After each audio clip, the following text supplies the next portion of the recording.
Taboo topics, Boyatings After Dark, riveting discussions, celebrity news and interviews, topics that are shunned by society, and everything else in between. Boyatings After Dark with Kareem Boyatings, each and every Wednesday, 8 to 11 p.m. Boyatings After Dark. No topic is too taboo or hard to discuss. Come get your mind blown and your curiosity explored. Boyatings After Dark. Ready to tackle that building project? Start right. Start here at H&L Rapid True Value for building supplies. The time by H&L Rapid True Value is Nationwide time, 5 o'clock.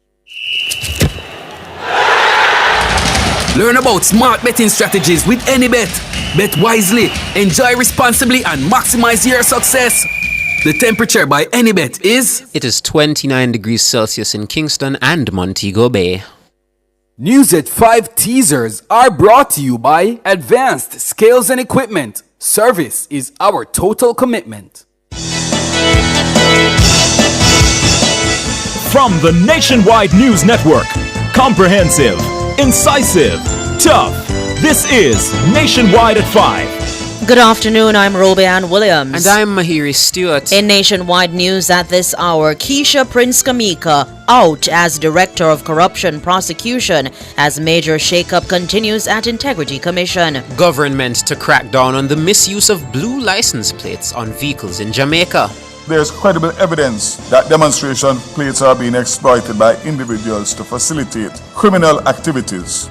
And the government's overhaul of the Certificate of Fitness for Motor Vehicles will be completed in the next 3 months. More children are featuring in major crimes including murder, rape, and grievous sexual assault. JFJ concerned about the wearing of masks and balaclavas by members of the security forces. You should not have a situation where an officer is out in public conducting their duties and then you're unable to see the badge number or a name for that officer.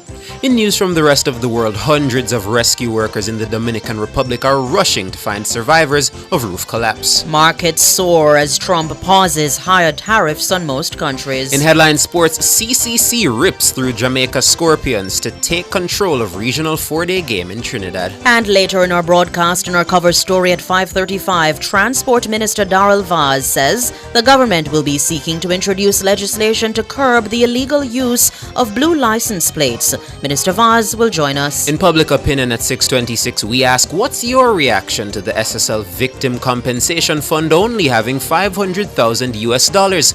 Give us your comments by logging onto our Facebook page, Nationwide News Network, and by tweeting us at Nationwide Radio, and message us on WhatsApp at 876-285-5693. You can also leave your comments on Instagram at Nationwide90FM. In the nation's business at 6:40, the Jamaica Manufacturers and Exporters Association met with the Foreign Affairs Ministry on Wednesday to discuss the impact of recent tariffs imposed by the U.S. JMEA President Sidney Thwaites will join us with an update. And at 8, it's Boyatings After Dark with Kareem Boyatings Weathers. All these and more as we take you home on air on your mobile, Nationwide 90 FM, nationwideradiojm.com, and on the Nationwide app available on Google Play and the App Store. This Wednesday afternoon, it's Wednesday, April 9, 2025.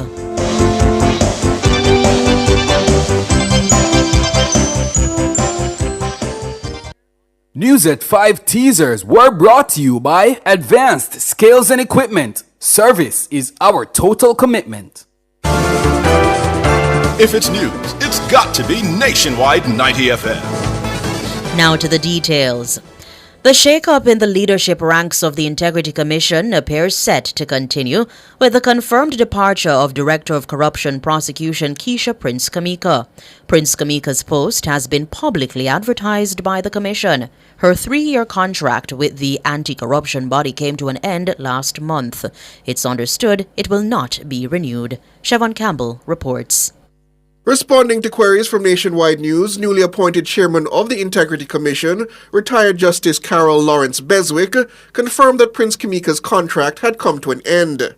The chairman declined to say whether Prince Kamika had reapplied for her post. Lawrence Beswick would only say the name of the successful candidate will be published once a decision has been made. Well-placed sources have indicated to Nationwide News that the now former Director of Corruption Prosecution had faced significant pressures from within the organization over prosecuting decisions she made during her tenure. It's understood she was specifically told not to reapply to the position. Prince Kimika presided over the high-profile decision not to charge Prime Minister Dr. Andrew Holness following 2 recommendations from the Commission's Director of Investigations, Kevon Stevenson, that the head of the government be charged in 2 separate matters. On both occasions, Prince Kimika declined to initiate prosecution proceedings, finding there was no case in law for Holness to answer. Those decisions reportedly earned her the ire of certain officials within the anti-corruption body. Prince Kimika was appointed to her post in March 2020. The Director of Corruption Prosecution is one of the statutory directors established under the Integrity Commission Act. Subject to the powers of the Director of Public Prosecutions, the Commission's Director of Corruption Prosecution makes determinations as to whether to bring a case against any person implicated in corruption by the body's Director of Investigations. Prince's exit comes on the heels of the departure of the Commission's former chairman, retired Justice Seymour Panton. Commissioner Eric Crawford also recently left the body. Governor General Sir Patrick Allen recently appointed retired Justice Carol Lawrence Beswick and former Governor of the Bank of Jamaica Brian Winter to replace them. Lawrence Beswick has also been appointed the Commission's new chairman. At least 2 other statutory directors will see their contracts come to an end in the coming months. When contacted, Nationwide News was informed by the Commission that Ranif Lawrence is currently acting in the position of Director of Corruption Prosecution. No information was provided as to the fate of Mrs. Prince Kimika. Siobhan Campbell for Nationwide News. Transport Minister Darrell Vaz says the government will be cracking down on the fraudulent use of demonstration or blue license plates on vehicles in Jamaica. Minister Vaz raised the issue while speaking at a post-cabinet media briefing at the office of the Prime Minister on Wednesday. Mahiri Stewart has that story. Demonstration plates, notified by their blue color, are attached to unlicensed vehicles usually owned by dealers that allow them to be moved from one location to another. But Transport Minister Darrell Vaz says these blue plates are being used for nefarious purposes in the country. Speaking at Wednesday's post-cabinet media briefing, Minister Vaz cited one recent fatal crash involving a blue-plated vehicle. You'll have seen on social media a terrible accident involving a Mercedes-Benz coming from a party, killing 4 people that had on a DC plate. DC plate is used for the trade, the automobile trade, in relation to moving cars from the wharf, demonstrating the cars for sale, etc. So there's a growing concern about the widespread misuse of demonstration plates in Jamaica. In many places, these plates are not being used as intended under the Road Traffic Act and associated regulations. Disturbingly, there's credible evidence that demonstration plates are being exploited by individuals to facilitate criminal activities. According to the minister, both the police and Tax Administration Jamaica are unable to properly oversee vehicles with blue plates.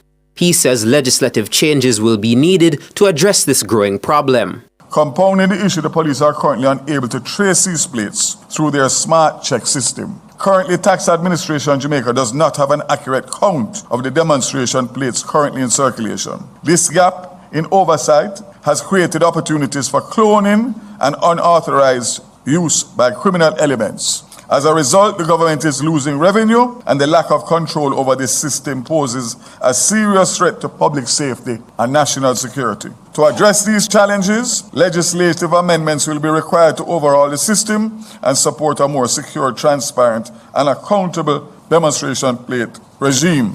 And Minister Vaz says the government is already working to implement the necessary measures to address the misuse of DC plates. The benefits to the government and Jamaicans: ease in administration, management and enforcement, dealer online application, ability to specify usage of permits, and printed permits which will have a QR code for enforcement verification. Again, this is a work in progress, so we can easily develop this demonstration plate process at a minimal cost. So far it is looking like about 10 million Jamaican dollars, and we can do this again within a few months, obviously taking into consideration that there will be a procurement requirement. Mahiri Stewart for Nationwide News. Meanwhile, Minister Vaz says the government's overhaul of the Certificate of Fitness for Motor Vehicles will be completed in the next 3 months.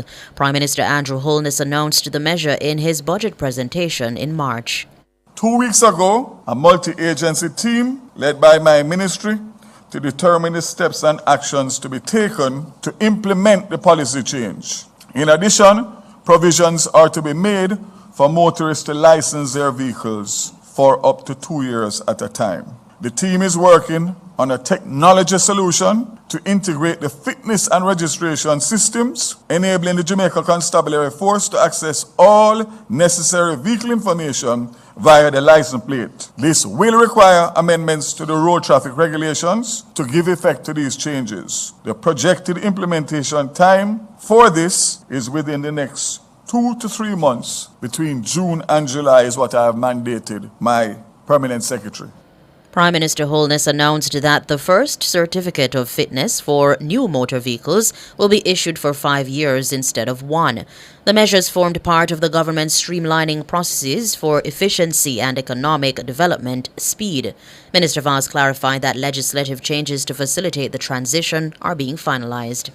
It is important to clarify that contrary to some media and social media reports, the policy position announced by the Prime Minister does not currently exist in our legislation. Existing provisions allow 6 months for commercial vehicles and a maximum of 2 years for all other vehicles. Let me again, for clarity, state that there will be no fee increase in this policy change. So the extension of the time for your registration and your certificate of fitness will not come at an additional cost. Daryl Vaz, Minister of Transport. An increasing number of children have featured prominently in major crimes in the country over the last 5 years. These include murder, rape, and grievous sexual assault. That's according to data from the Jamaica Constabulary Force, which outlines the number of the children aged 13 to 17 who were arrested for these crimes from 2020 to 2024. Shalois Michael tells us more. The data was revealed by Executive Director of Jamaicans for Justice, Michael Jackson, during the JFJ-produced show Let's Talk Justice, which aired on Nationwide 90 FM on Monday. Nationwide News obtained a copy of the statistics. It revealed that 105 minors were arrested for rape from 2020 to 2024. 5 were arrested in 2020, 7 in 2021, and 11 in 2022. However, the figure ballooned to 39 in 2023 and then 43 in 2024. Of the combined total, 30 of the children arrested for rape were aged 13 to 15. The disturbing pattern was also observed for incidents of grievous sexual assault. 121 minors were arrested in relation to grievous sexual assault over the 5-year period. 3 were nabbed in 2020, 11 in 2021, and 29 in 2022. Between 2023 and 2024, the police arrested 78 children in relation to sexual assault incidents. Of that figure, 14 of those arrested were 14-year-olds. On the matter of murder, 18 children have been arrested since 2021. One 16-year-old was arrested in 2021 and another in 2022. By 2023, 4 were arrested. The figure jumped to 10 in 2024, 5 of whom were aged 13 and 15. In reacting to the figures, children's advocate Diana Gordon Harrison has called for early intervention strategies to tackle underlying factors that could lead to children committing such serious crimes. I think the statistics highlight the need for the early intervention and also the need to ensure that we are what I like to call upending or right-ending these children who we have some concern about. So we need to be looking at intervention at the early stage. And for me, what I'd like to put on the table is not just the parent education and the education for, members of the community and the typical, sexual and reproductive health education, but more importantly, character education. Shalois Michael for Nationwide News. Human rights lobby group Jamaicans for Justice JFJ is expressing concern over reports that some police and soldiers have been observed wearing masks and balaclavas while on duty. JFJ Executive Director Michael Jackson says the coverings are making it difficult for civilians to reliably distinguish lawful personnel from potential imposters. We have received in excess of about 20 complaints from citizens, and we have also made observations ourselves here at JFJ about JDF officers and police officers wearing both masks and balaclavas in public spaces. For example, routine spot check. It is very difficult for you to discern the badges, the numbers, or any other identifiers. In some instances, you may see a parked police vehicle close by, but what we're saying is that is not enough, and you should not have a situation where an officer is out in public conducting their duties and then you're unable to see the badge number or a name for that officer. We have had situations of criminals and other imposters who are dressing like law enforcement officers. The group is calling for the leadership of the Jamaica Constabulary Force and the Jamaica Defence Force to publicly disclose any protocols concerning the wearing of masks and balaclavas during general public duties as well as planned or tactical operations. It says where protocols exist, they must be strengthened to mandate visible identifiers and document operational necessity. Ms. Jackson also notes that the coverings are preventing citizens from reporting incidents of misconduct involving JCF or JDF personnel. She recalls 2 separate incidents where the wearing of masks jeopardized the accountability of members of the security forces. There was a 2020 incident within a zone of special operations where we supported an individual who made allegations that JDF officers had beaten him. Unfortunately, we received a ruling from Indicom recently to indicate that they could not make a recommendation for any charges to be laid or any disciplinary actions, in part because at least one JDF officer wore a mask. And if you remember in the Keith Clark case, it was a similar issue wherein the officers were wearing masks. Michael Jackson, Executive Director of JFJ. You're listening to Nationwide News at 5. More news after these.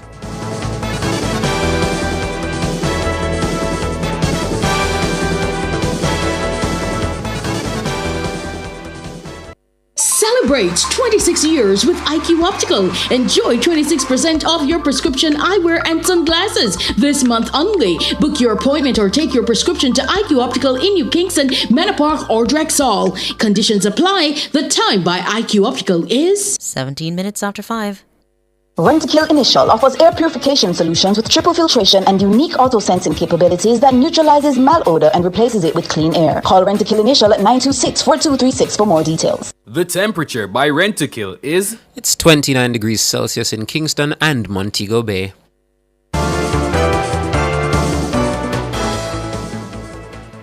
Continuing the news, Minister with responsibility for works, Robert Morgan, says the quarterly road patching program is a renewal of a system that was in place to ensure proper maintenance of roads. We're going back to our regular programming, where since I've been minister, we have not had quarterly patching, which is usually a regular patching program that you do like 4 times a year.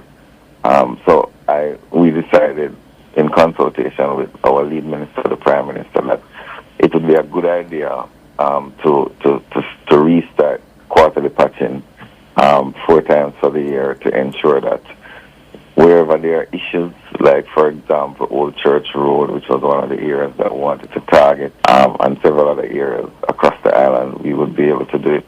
The quarterly road patching program is valued at $1.5 billion. It aims to improve road conditions across the island. The program is set to begin in May in phases. It's being led by the Ministry with Responsibility for Works and the National Works Agency, NWA. Minister Morgan says the program is filling the gap for what would not have been covered on other road programs. One of the policy directions that we do is that we have to be systematic, and we have to focus on where people drive. So we have Spark, which is dealing with community roads, mostly parish council roads, and we had a Reach Emergency, which dealt with main thoroughfares, for example, South Florida, the Glass Bowl to Mountain View. But the challenge with the REACH program is that the $2 billion did not finish the job. Even though we've spent $9 billion last year on the road, there are several areas that need to be repaired. Remember, most of our roads are at the end of life or have passed end of life, and we don't necessarily have the resources to overlay everything. So we have to use the patching as a stopgap measure.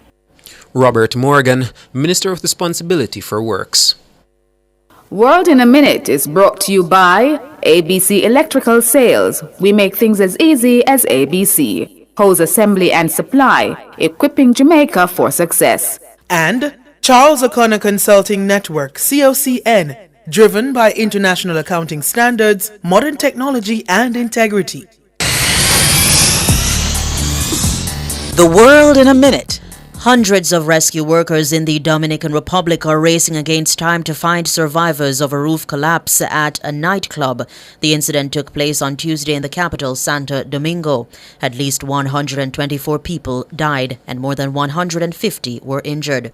Emergency operations estimated that rescue teams had 24 to 36 hours left to try and find survivors under the rubble. Hundreds of guests were inside the popular venue attending a concert by merengue singer Ruby Perez. Perez, as well as former Major League Baseball players Octavia Dotel and Tony Blanco, are among those confirmed dead. U.S. Secretary of State Marco Rubio confirmed that at least one U.S. national and multiple legal permanent residents were killed in the roof collapse. The country's president has declared 3 days of national mourning. U.S. shares rocketed on Wednesday after President Donald Trump said he would suspend higher tariffs on goods from most countries. Trump announced that he would instead impose a 10% universal import tax rate. The S&P 500 soared in afternoon trading and was on course for one of its best days in years after days of market turmoil. The White House said it was backing off on steeper levies for trade partners that had agreed to negotiate. However, Trump said he would raise tariffs on goods from China to at least 125% effective immediately. Trump's decision comes less than 24 hours after tariffs he announced earlier this month came into force, hitting goods from key trade partners. Earlier on Wednesday, China announced an 84% tariff on U.S. imports in retaliation to a 104% tariff on its goods entering the U.S. Speaking at a NASCAR event at the White House, Trump maintained that fair deals will be made with China and every other country. World in a Minute was brought to you by ABC Electrical Sales. We make things as easy as ABC. Hose assembly and supply, equipping Jamaica for success. And Charles O'Connor Consulting Network, COCN, driven by international accounting standards, modern technology and integrity. Recapping the top stories making nationwide news at this hour, Keisha Prince Kamika out as Director of Corruption Prosecution as major shakeup continues at Integrity Commission. Government to crack down on the misuse of blue license plates on vehicles in Jamaica. And the government's overhaul of the Certificate of Fitness for Motor Vehicles will be completed in the next 3 months. More children are featuring in major crimes including murder, rape and grievous sexual assault. I'm Robianne Williams. And I'm Mahiri Stewart. You can find the news on our website at nationwideradiojm.com and on the Nationwide app available on Google Play and the App Store. News next, the headlines at 6.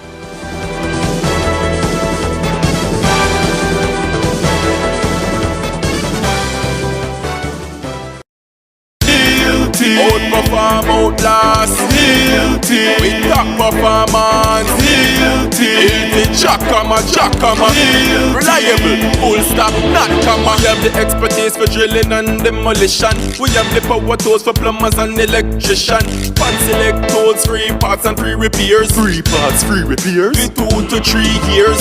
Hilton, available at Delta Supply, 106 Hagley Park Road. Call us at 876-302-6111-4. Delta Supply, we service what we sell. Sports at 5 is brought to you by Total Tools. They almost always have it.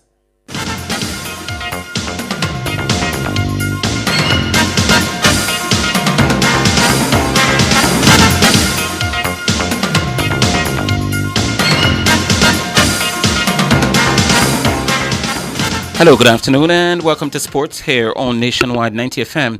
I'm Wayne Walker. Defending champions Cavalier were leading former winners Portmore United 1-0 at sports time in their rescheduled Ray and Nephew Jamaica Premier League encounter at the Stadium East Field there in the second half. At the moment, Cavalier, who have been blowing hot and cold this season, need a win to take them clear of at least the three other teams battling for the remaining spots in the playoff. A win for Portmore United will move them to 63 points, and they'll confirm themselves as the fourth team to qualify for the playoffs, along with Arnett Gardens, Montego Bay United, and Mount Pleasant Academy. Paris Saint-Germain and Barcelona have taken giant steps towards the semi-finals of the European Champions League after impressive first-leg quarter-final victories on Wednesday. The French champions PSG carved out a 3-1 win over Aston Villa at the Parc des Princes thanks to goals from Desire Doué, Kishfa Kvaratskhelia and Nuno Mendes. Rashford, Tielemans, can he pull it back? He's got it across, and Rodgers has got it in! Aston Villa have hit PSG with a sucker punch. Here's Doué. Into a shooting position. Oh, that's wonderful. Special goal from a very special young talent. Hakim is furthest forward. Kvaratskhelia. Oh, he's got all the way. What a goal. What a player! The Georgian genius gives PSG the lead. Dembele has other ideas. Oh, and he's broken the lines. What a chance! What a goal! It really is advantage Paris Saint-Germain. Barcelona was even more ruthless in dispatching Borussia Dortmund by 4-0 in Catalonia. The Polish star Robert Lewandowski got a brace. Can he pick out here?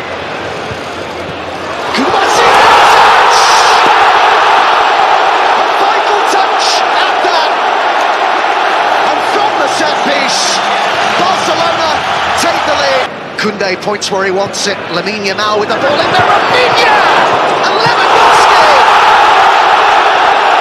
It's a second! Right at the start of the second half. Fermin Lopez, who's gone for the return. And Rafinha's in the middle. And Lewandowski! Makes it free! Here come Barcelona. Rafinha with the pass.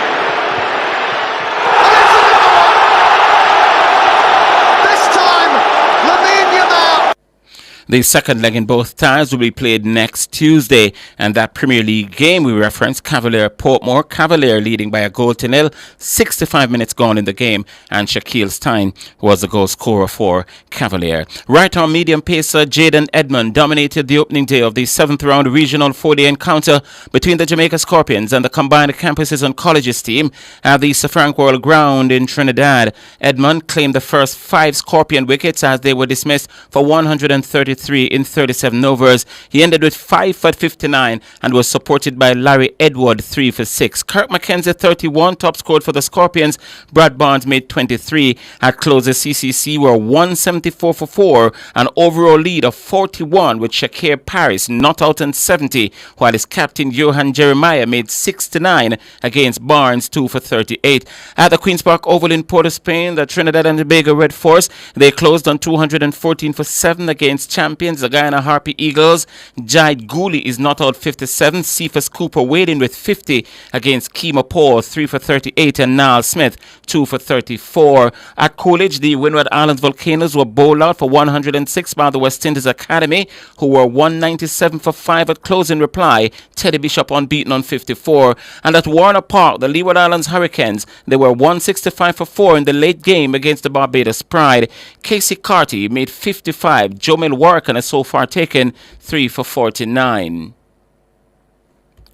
Coach of the West Indies women's team Shane Dites had no explanation for the Caribbean team's 11-run defeat against Scotland in their first ICC World Cup qualifier in Lahore, Pakistan today. After winning the toss and electing to bowl, the West Indies dismissed as Cots for 244 in 45 overs. Sarah Bryce made 55 and Megan McCall 45. Captain Haley Matthews made back the 4 wickets. Alia Alain and Karishma Rakmarak back 2 apiece. Chasing 245 for victory, the regional women were bowled out for 233. Matthews led the way with a stunning unbeaten 114 and Zeta James 45. Dice says he'll be reviewing the tapes to see where they went wrong. Pretty poor performance from most players. You know, run the toss on a wicket that was offering a lot in the morning and the conditions were not so hot this morning. It's going to be real hot in the afternoon. So we won the toss. It was a good toss to win. We started off pretty well with the ball and then, you know, Scotland come hard at us and we didn't really respond well to the pressure put on us. You know, so we're going to look at why that happened with the ball. We really didn't back ourselves enough. They wanted to win the game more and took it to us. And whether it's complacency or not backing ourselves or backing our skills, not sure. We'll obviously go and review, have individual reviews tomorrow and work out the reasons why we did that. Because it's not good enough and it can't happen again. Dice says all the games from here must be finals. The beauty of this tournament is, you know, win the next 4 games with a good net run rate. Should see us through. So our goal now is the next game. Ireland are a good team. So that's going to be a great contest. And we're going to recover well and come up for a fight and come fight hard next game. Yeah, that next game is against Ireland on Friday. That's the West Indies women's team coach, Shane Dykes. Cavalier continue to lead Portmore by a goal to nil in their rescheduled Premier League game at Stadium E. Shaquille Stein, the goal scorer for the champions. That will do it for sports. We're going to be back with more, much more at 6:05.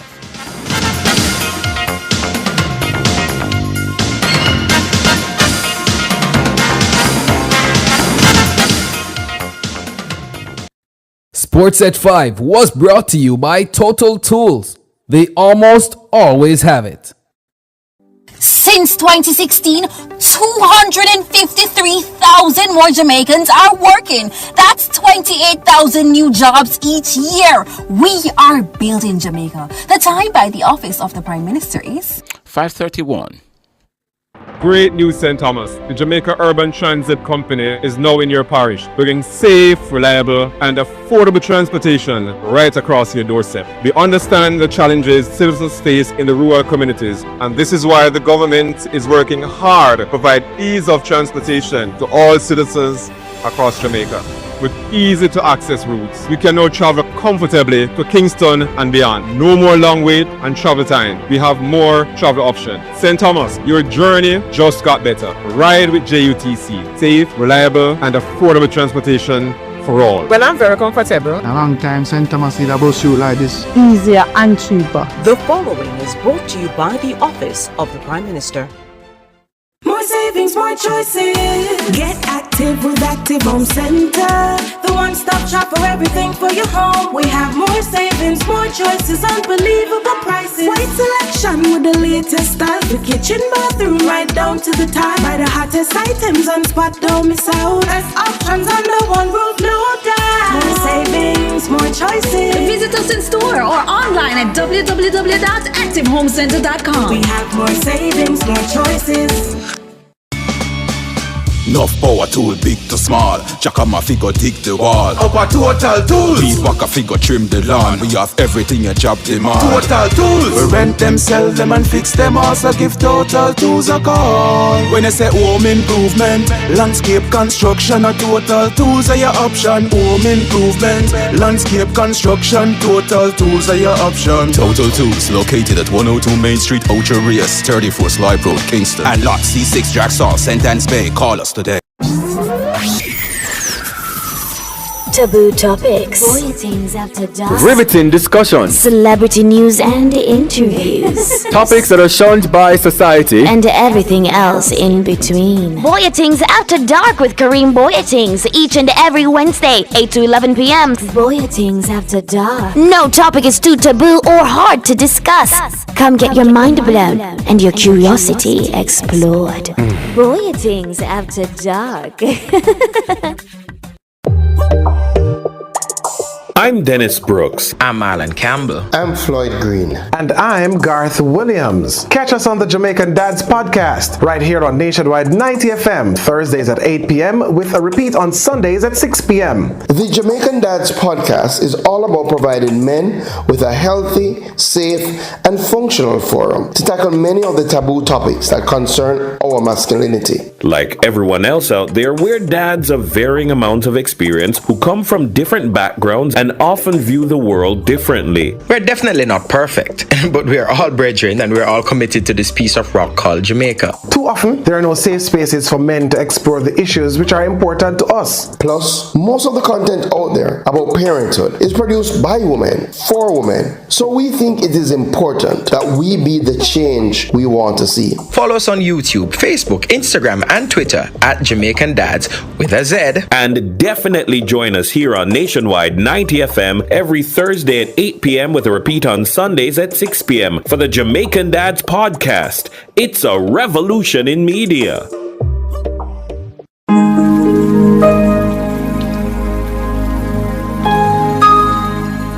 Hi there.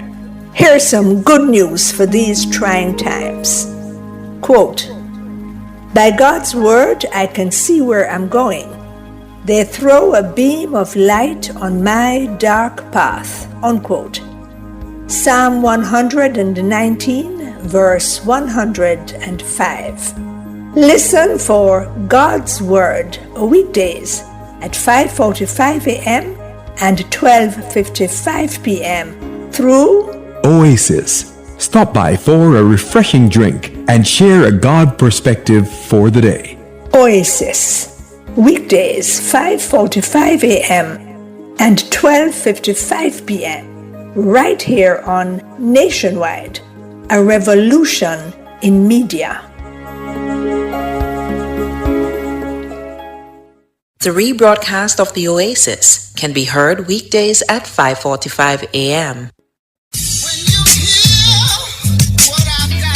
Public opinions. Stop this foolish about this GLP and PMP business. We are Jamaican. Different people. It's not a matter of a JLP or a PMP. I think it's more like where it is that you think you're comfortable, what support you can afford to make the country better. Different views. Most entertainers, they're not amenable to management, so the only thing that can ultimately structure them is the court and the prison. Public opinion. The voice of the people at 6:25 p.m. weekdays during Nationwide at 5. Tune into Nationwide at 6:25 p.m. for Public Opinion, where the people's views matter. Public Opinion is brought to you by Cleasing Industrial Supplies Limited, Industrial Automation and Control Solutions. Cover Story is brought to you by Hyundai. Modern, premium, affordable vehicles. Experience the joy of buying a brand new Hyundai without breaking the bank. Yes, buying a brand new car should never leave you broke. From stylish designs and safety features to comfortable driving and reliability, Hyundai is the choice. Hyundai vehicles come standard with 2 years free service and 5 years warranty and roadside assistance for your peace of mind. Drive 2 years without service cost and 5 years without fear of being stranded. Hyundai. Conditions apply.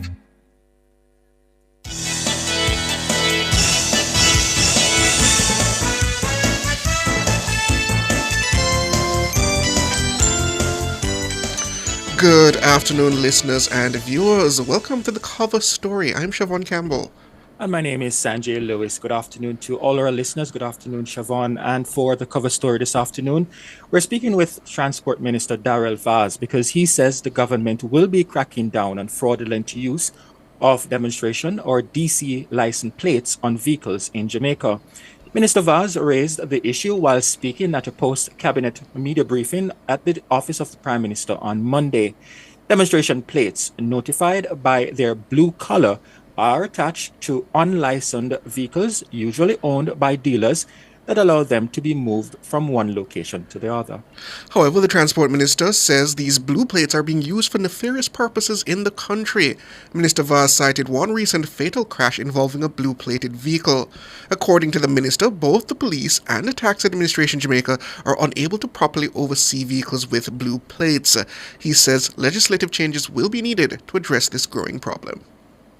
Compounding the issue, the police are currently unable to trace these plates through their smart check system. Currently, Tax Administration Jamaica does not have an accurate count of the demonstration plates currently in circulation. This gap in oversight has created opportunities for cloning and unauthorized use by criminal elements. As a result, the government is losing revenue, and the lack of control over this system poses a serious threat to public safety and national security. To address these challenges, legislative amendments will be required to overhaul the system and support a more secure, transparent, and accountable demonstration plate regime.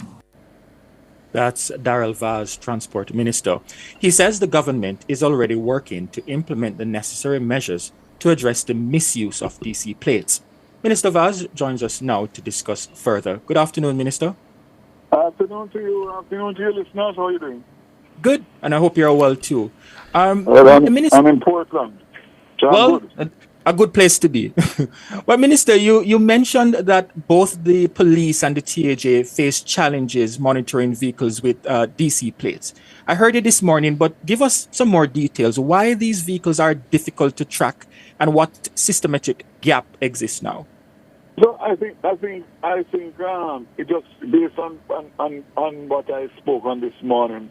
I subsequently had a discussion with TAJ this afternoon, who told me that they did have a count on the demo plates. What they don't have is access to the AMVS, which is Automated Vehicle System database, for access by the police like other plates. So there's a disjointed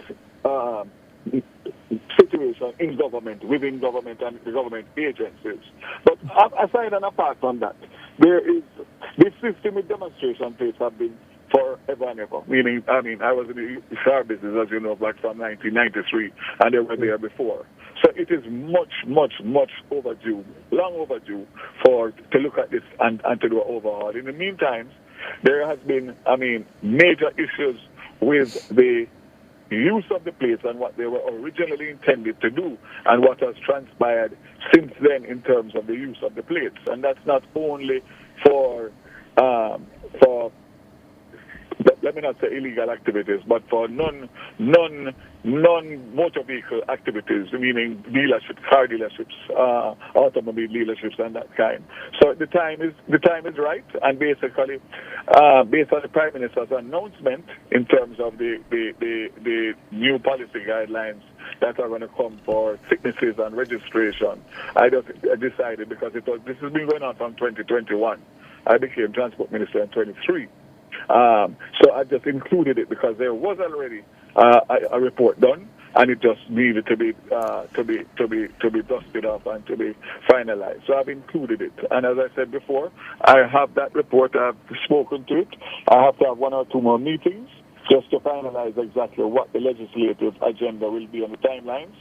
But we are going to include it in the overhaul of it, using, as I said before, technology to drive all of it. So Minister Vaz, just explain what is the thought process behind these legislative adjustments? What kind of changes can, I suppose, the motor vehicle dealerships expect in terms of the issuance of blue plates?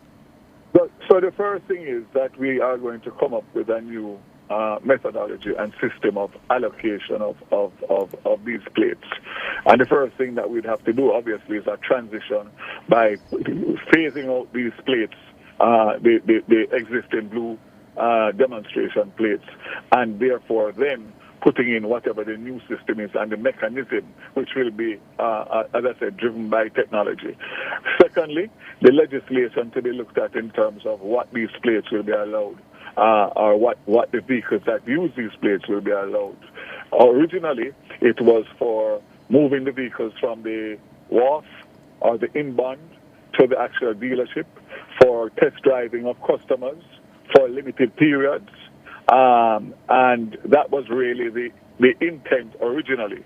Now you see vehicles driving all over Jamaica with BC plates which don't have the proper insurance, and secondly, they can't get the proper insurance because they're not being used for what the plates were designated for.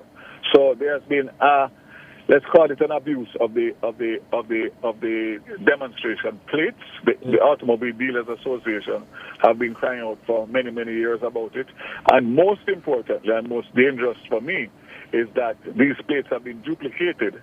So if you had a DC 0015, so you have DC and DT. DC's car, DT's truck are classified as truck. You may have 3 or 4 of the same plates. Because, and the police are not able to verify if the plate is actually legit because they don't have access to the system. That's the issue, and that has to be a part of the overall of the new system. So as I said before, these DC plates have been around. I would have to tell you 40, 50 years minimum. They must have been introduced. This must be the first recalibration since those plates were introduced. Because from I know myself.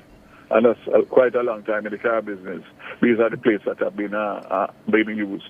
But as I said before, if we're going to deal with the registration, we're going to deal with the fitness, it's an opportune time to just add this and to bring everything in and to do everything at one point so that we have a complete overhaul. So, as I said before, I will be making hopefully before my sectoral debate, which I speak in May, I'm hoping that I can do a parliamentary statement. I just need to get the legislation aspect of all of the 3 changes, which would be the fitness, which would be the registration, and of course a new automobile demonstration plate policy. Right. So just to remind the listeners, currently your fitness goes up to 2 years. Minister, hold that point. Hold that point, because there's a much bigger discussion about fitness, but we're up on the brakes. Let's take the break, come back, and discuss the matter of motor vehicle fitness more wholesomely. We're speaking with Darrell Vaz. He's the Transportation Minister. We take the break.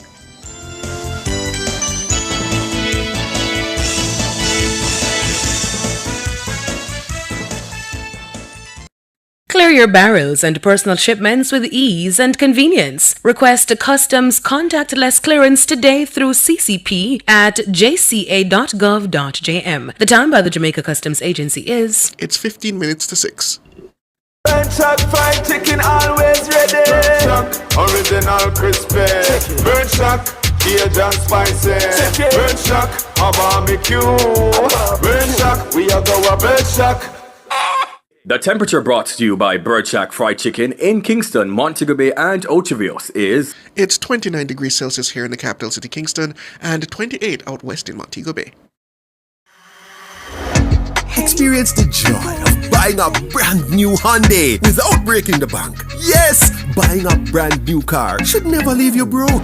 From stylish designs and safety features to comfortable driving and reliability, Hyundai is the choice.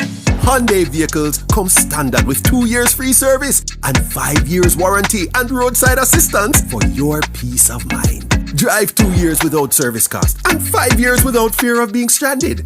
Hyundai. Conditions apply. The future is here. Meet your new best friend, the Samsung Galaxy S25. Unlock your true potential with this powerful but sleek AI companion. The S25 has exciting features such as the enhanced AI and camera. Let's transform the future together. Ask about her trade-in, smart payment, and insurance protection plans. Get yours today at select digital stores, Crossroads, Tropical Plaza, Spanish Town, downtown, and also available at the SMS store, 12 Ruth Venner Road, Kingston 10. SMS Group is your gateway to technology.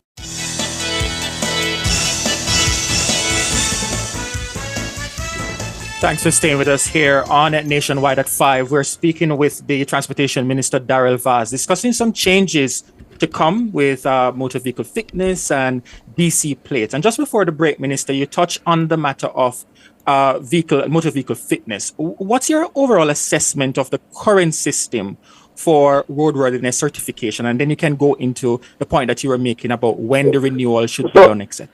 So once again, that also is a long-standing process that has not been overhauled in many, many years. There's no use of technology, which is what is driving everything in the world today. So the bottom line is that with the Prime Minister's announcement, which is that he wanted motor vehicles to be able to be licensed for up to 2 years at a time, he wanted the certificate of fitnesses for new cars, that you would not need to recertify your vehicle for 5 years for a new car, and for vehicles that are 3 years and younger would be 3 years, and then anything over 3 years old would be up to 2 years. So that again is making sure that the issue of having to go and get a recertification of your vehicle by physically taking it down to the various depots. And of course, we all know what transpires there from time to time. We're going to make it a technology-based driven solution that will integrate the fitness and the registration systems, which will enable the Jamaica Constabulary Force to access all the information via the license plate. Again, this will require amendments to the road traffic regulations to give effect to these changes, but I'm going to push to have this done so that we can have it in place by June or July. Again, this is a huge game changer, because obviously the police will be able to, well, first of all, the issue of the decals and all of that we now have, some of on your windshields, some of them for 10 different stickers for 10 different years. That will be a thing of the past, and we'll be using technology. So the police will be able to use the license plate and be able to tell everything about the vehicle that they have stopped in a road traffic stop, or whatever other reason they have to run a license plate. Minister, in the case of where the vehicle fitness is going to be moved up to 5 years from 2, is it a case that the full cost of those 5 years is going to be borne up front, or is there some kind of discount that is going to be assessed? As it stands now, based on my discussions with the ITA and TAJ, there is no intention to increase the cost for the period that we are increasing the validity of the certification. Oh, so you would still be paying for the same price for the 2 years, you'll be paying for the 5 years? That's correct. Now I believe, is going to perk up a lot of ears for Jamaican motorists. The fact of the matter is that we're not doing it as a revenue earner. We're doing it to simplify and to give a better, efficient service to the motoring public of Jamaica. And this is just, as I said before, it is something that should have been reviewed and should be reviewed every few years, because you have outdated systems that are driving corruption and inconvenience and loss of productivity. Yeah, and it makes sense as it makes a lot of sense, Minister. Sorry, finish the point. Let me just say to you, even the very issue of driver's licenses, with the system that we're going to be doing, you're now going to be able to go and make an appointment for your driver's license test online, and only those people that have appointments on that particular day will be allowed to go to the examination depot to transact any business. So all of what goes on down there in terms of going down there to get a license, get a time and get an appointment as quickly as possible, and you talk to 3 or 4 different people before you get into the actual depot, will be a thing of the past, because if you don't have a slip that shows you have an appointment at a particular time to take the test for that particular day, then you don't have a chance. So again, revolutionizing, which should have been done long ago, and it is going to, obviously, as I said before, create the efficiency, the convenience for the motoring public, and be able to do business with government, taking out the hassle and of course the other things that come with it. Yeah. Have you been able, Minister, to have any dialogue with, for example, those in the car dealership industry, those within the insurance industry, to gauge their feedback on some of these changes that you're proposing? So one of the first things that was done was stakeholder meeting. I have not myself, but based on the fact that this is the document that I have received, obviously I'm going to want to make sure that the government entities all are sign off on it, and then of course the stakeholders, one of which of course I already have been in contact with, and I have a letter from the Automobile Dealers Association, which basically was making their own recommendations, some of which we have taken on board. So you can't do this in isolation. But the fact of the matter is, at the end of the day, the government has a responsibility to make business user-friendly, use technology, and of course set the policies that will allow for productivity and not a loss of productivity because of red tape. So I'm very heartened that we have reached this stage. It's not going to happen until the legislation is complete, and I'm going to drive that because it falls under the ITA. So my ministry will be the lead ministry. And we're going to get it done. I'm going to get it done as quickly as possible, because the fact of the matter is that it will renown to the benefit of both the government and, of course, the public of Jamaica. Time is quickly approaching, Minister, and I don't want to leave it without talking about the rural school bus system, but there seems to be some skepticism online about my previous question. Maybe I'm not asking it properly, or they feel the answer may be misinterpreted, but just to be clear, this 5-year certificate, you pay the same cost for the 5-year certificate that you would for the 2-year certificate that is currently issued. That is correct. Okay, so for those people skeptical about the answer that the minister gave, he is saying that it is not a revenue measure, that the 5-year certificate that is coming is the same price that you would have paid for the 2-year certificate. I hope that clears that up. So put it this way, that was something that I clarified early up front, and that was the policy directive I got. So I have no doubt that is what is going to obtain, because, as I said before, we just want to simplify the process at the least expense. Okay. And now to the rural school bus system, Minister, there seems to be some skepticism about the ability to roll out what I would expect to be quite a complex system in such a short period of time as in this upcoming September. Are you certain that timetable is viable? So we had a fantastic meeting today after postcab this morning with my permanent secretary, Minister Dixon's permanent secretary, her team, my team at Ministry of Transport, and the JUTC. And the bottom line is that we will be able to roll out buses. We'll be able to get buses here for the new school term. I'm aiming to get 50 out of the 100. They will have to be retrofitted in terms of the door that has to be moved from the right-hand side to the left-hand side for safety concerns of the students. But we will have them here, and we'll start rolling them out for the new school year without a doubt. I'm hoping to have 50 of them here by the end of May, early June. Right. And that will give me some time to do the retrofitting and the refurbishing. And in terms of collaboration, Minister, with the local authorities and the schools, how will that be monitored, and how will the buses be maintained? Okay, so let me outline very quickly for you. The Ministry of Transport is who is going to deal with all of the procurement and the acquisition of the buses. The Ministry of Education, we're going to also be responsible for the running of the buses, meaning the screening of the drivers, the maintenance, and all that goes with it. The Ministry of Education's major role is going to be to tell us what routes and what size buses and what schools are going to be in the first phase.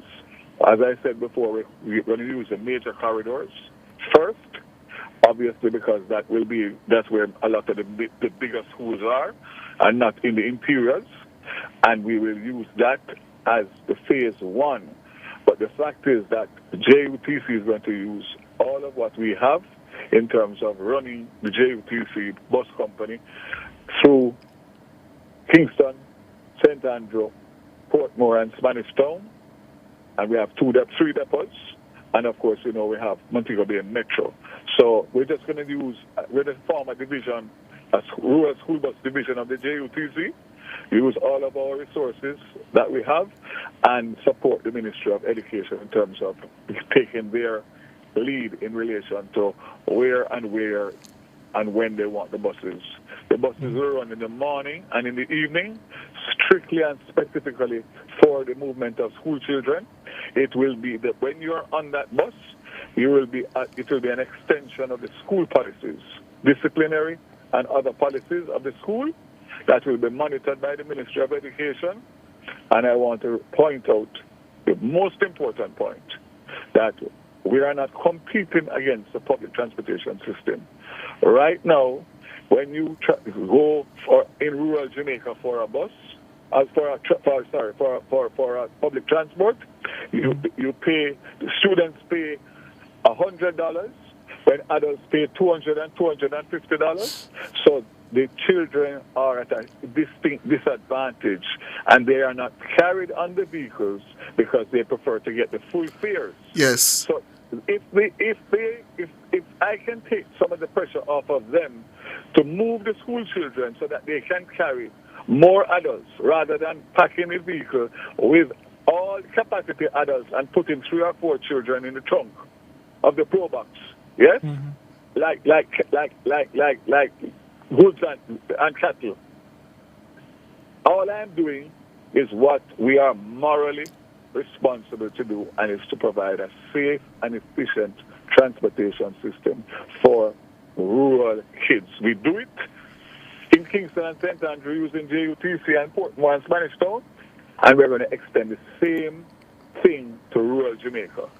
Part students will pay nothing because the subvention from the Ministry of Labour will go to Ministry of Education that will come to transport, to maintain the buses, and also $20 to $50 for regular students that are not on path, depending on the route, as against $300 to $500 per trip to school and back from school for each student in rural Jamaica as of now.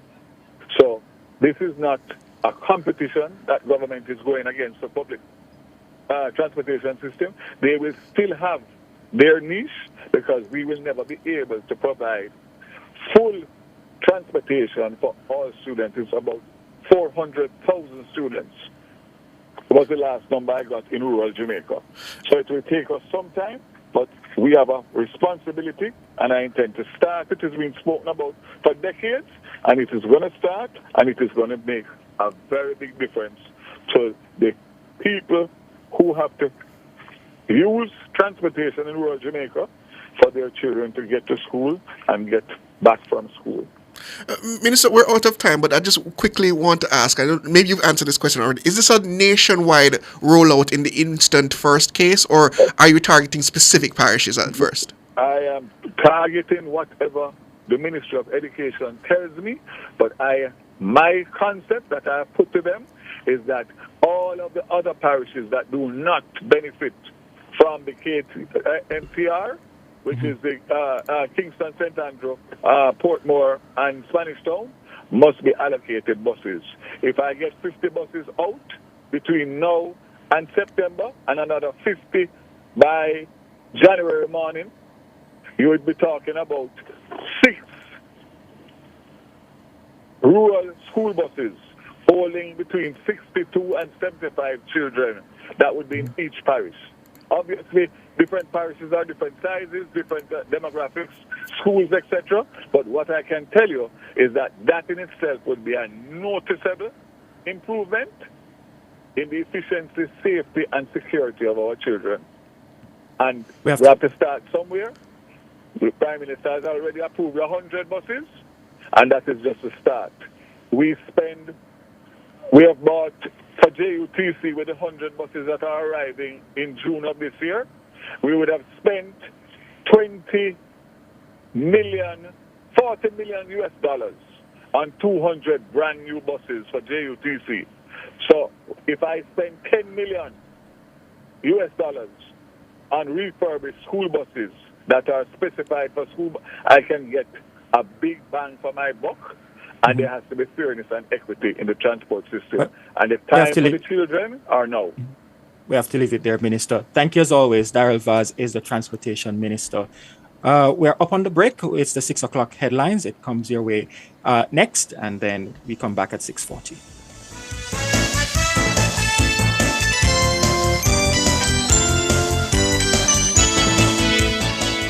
Cover Story was brought to you by Hyundai. Modern, premium, affordable vehicles.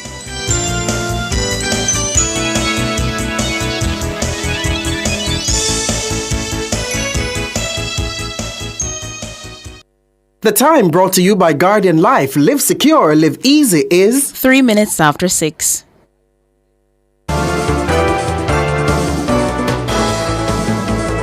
Nationwide headlines at 6.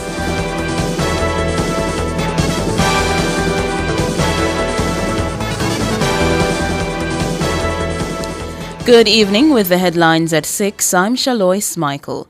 The shake-up in the leadership ranks of the Integrity Commission appears set to continue with the confirmed departure of Director of Corruption Prosecution Keisha Prince Kamika.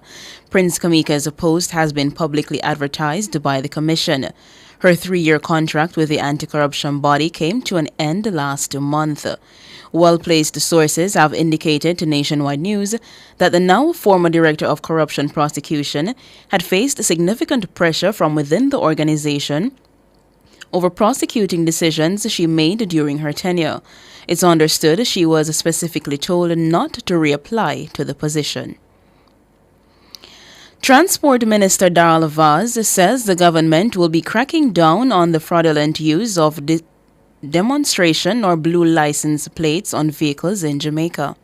You'll have seen on social media a terrible accident involving a Mercedes-Benz coming from a party, killing 4 people that had on a DC plate. DC plate is used for the trade, the automobile trade, in relation to moving cars from the wharf, demonstrating the cars for sale, etc. So there's a growing concern about the widespread misuse of demonstration plates in Jamaica. In many places, these plates are not being used as intended under the Road Traffic Act and associated regulations. Disturbingly, there's credible evidence that demonstration plates are being exploited by individuals to facilitate criminal activities. According to the minister, both the police and the Tax Administration Jamaica are unable to properly oversee vehicles with blue plates. He says legislative changes will be needed to address this growing problem.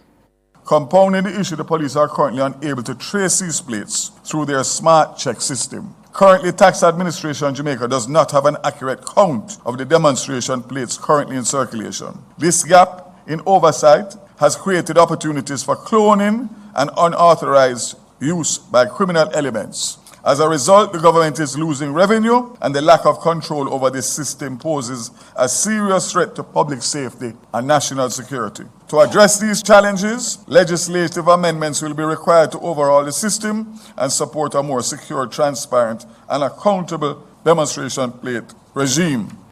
Daryl Vaz, the Transport Minister.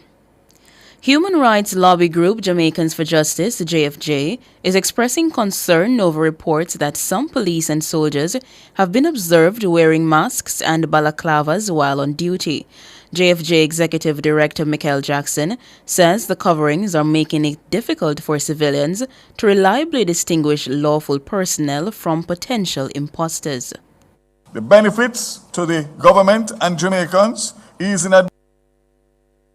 we have received in excess of about 20 complaints from citizens, and we have also made observations ourselves here at JFJ about JDF officers and police officers wearing both masks and balaclavas in public spaces. For example, routine spot check. It is very difficult for you to discern the badges, the numbers, or any other identifiers. In some instances, you may see a parked police vehicle close by, but what we're saying is that that is not enough, and you should not have a situation where an officer is out in public conducting their duties and then you're unable to see the badge number or a name for that officer. We have had situations of criminals and other imposters who are dressing like law enforcement officers. Ms. Jackson also notes that the coverings are preventing citizens from reporting incidents of misconduct involving JCF or JDF personnel. She recalls the 2 separate incidents where the wearing of masks jeopardized the accountability of members of the security forces.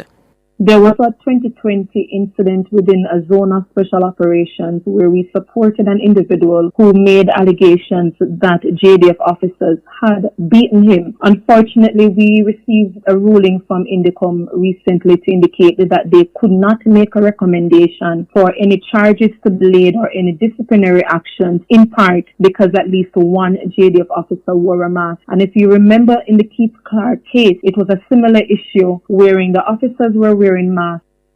Michaela Jackson, Executive Director of JFJ.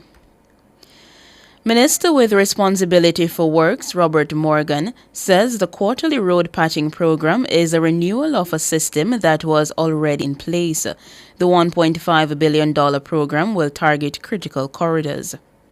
We're going back to our regular programming, where since I've been minister, we have not had quarterly patching, which is usually a regular patching program that you do like 4 times a year.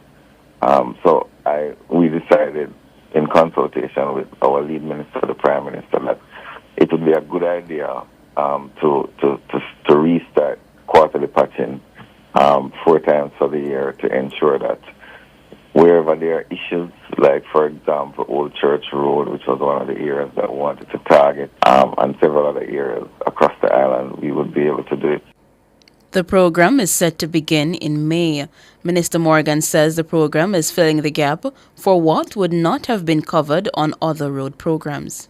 One of the policy directions that we do is that we have to be systematic, and we have to focus on where people drive. So we have SPARK, which is dealing with community roads, mostly parish council roads, and we had a Reach Emergency, which dealt with main thoroughfares, for example, South Florida, the Glass Bowl to Mountain View. But the challenge with the Reach program is that the $2 billion did not finish the job. Even though we've spent $9 billion last year on the road, there are several areas that need to be repaired. Remember, most of our roads are at the end of life or have passed end of life, and we don't necessarily have the resources to overlay everything. So we have to use the patching as a stopgap measure. Robert Morgan, Minister with responsibility for works. Those were the headlines at 6. I'm Shaloy Smichael. Sports is next.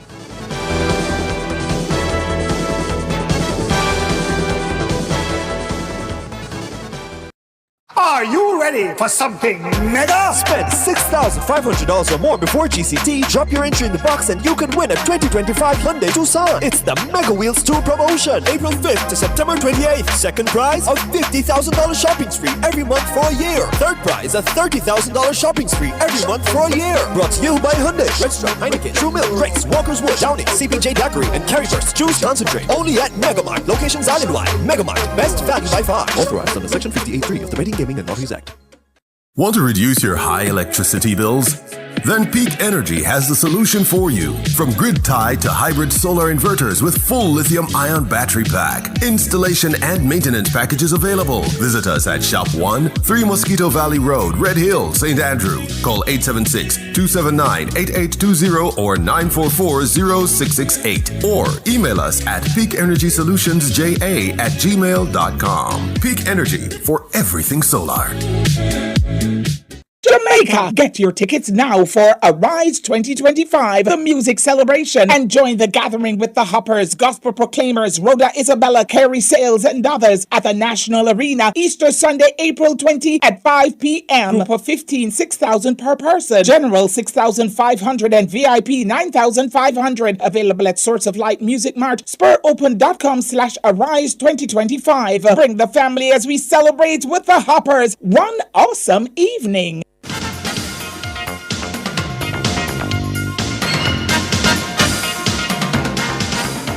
Hello, good evening, and welcome to Sports here on Nationwide 90 FM.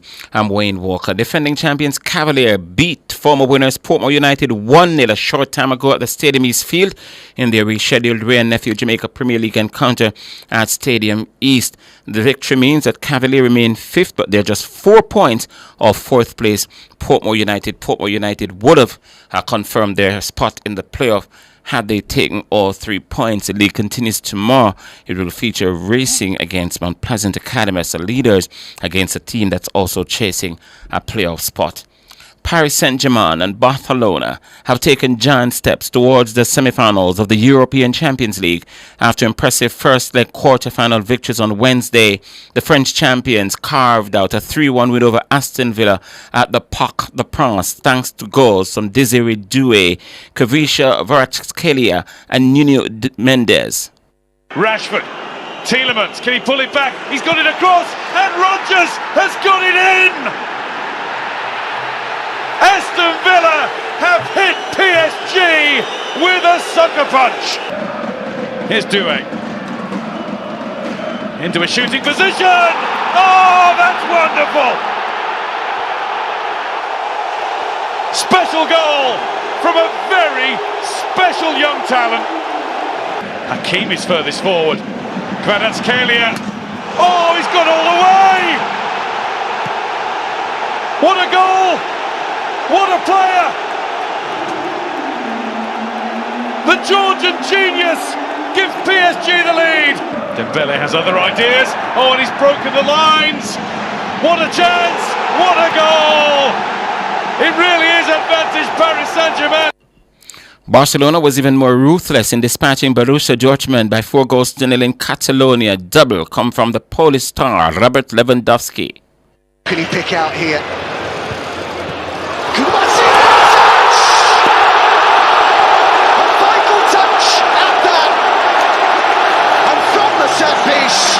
Barcelona take the lead. Koundé points where he wants it. Lamine Yamal with the ball in there. Rafinha and Lewandowski. It's a second. Right at the start of the second half. Fermin Lopez, who's gone for the return, and Rafinha's in the middle, and Lewandowski makes it free. Here come Barcelona. Rafinha with the pass.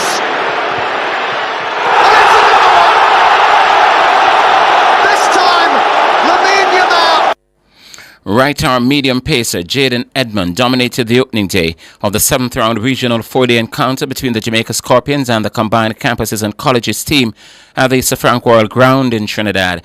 Edmond claimed the first 5 Scorpions wickets. They were dismissed for 133 in 37 overs. Edmond ended with 5 for 59. He was supported by Larry Edward, 3 for 6. Kirk McKenzie, 31, top scored for the Scorpions. Brad Barnes, he made 23. At close, the CCC were 174 for 4 after, and that's an overall lead of 41. Shakir Paris is there on 70. His captain Johan Jeremiah made 69.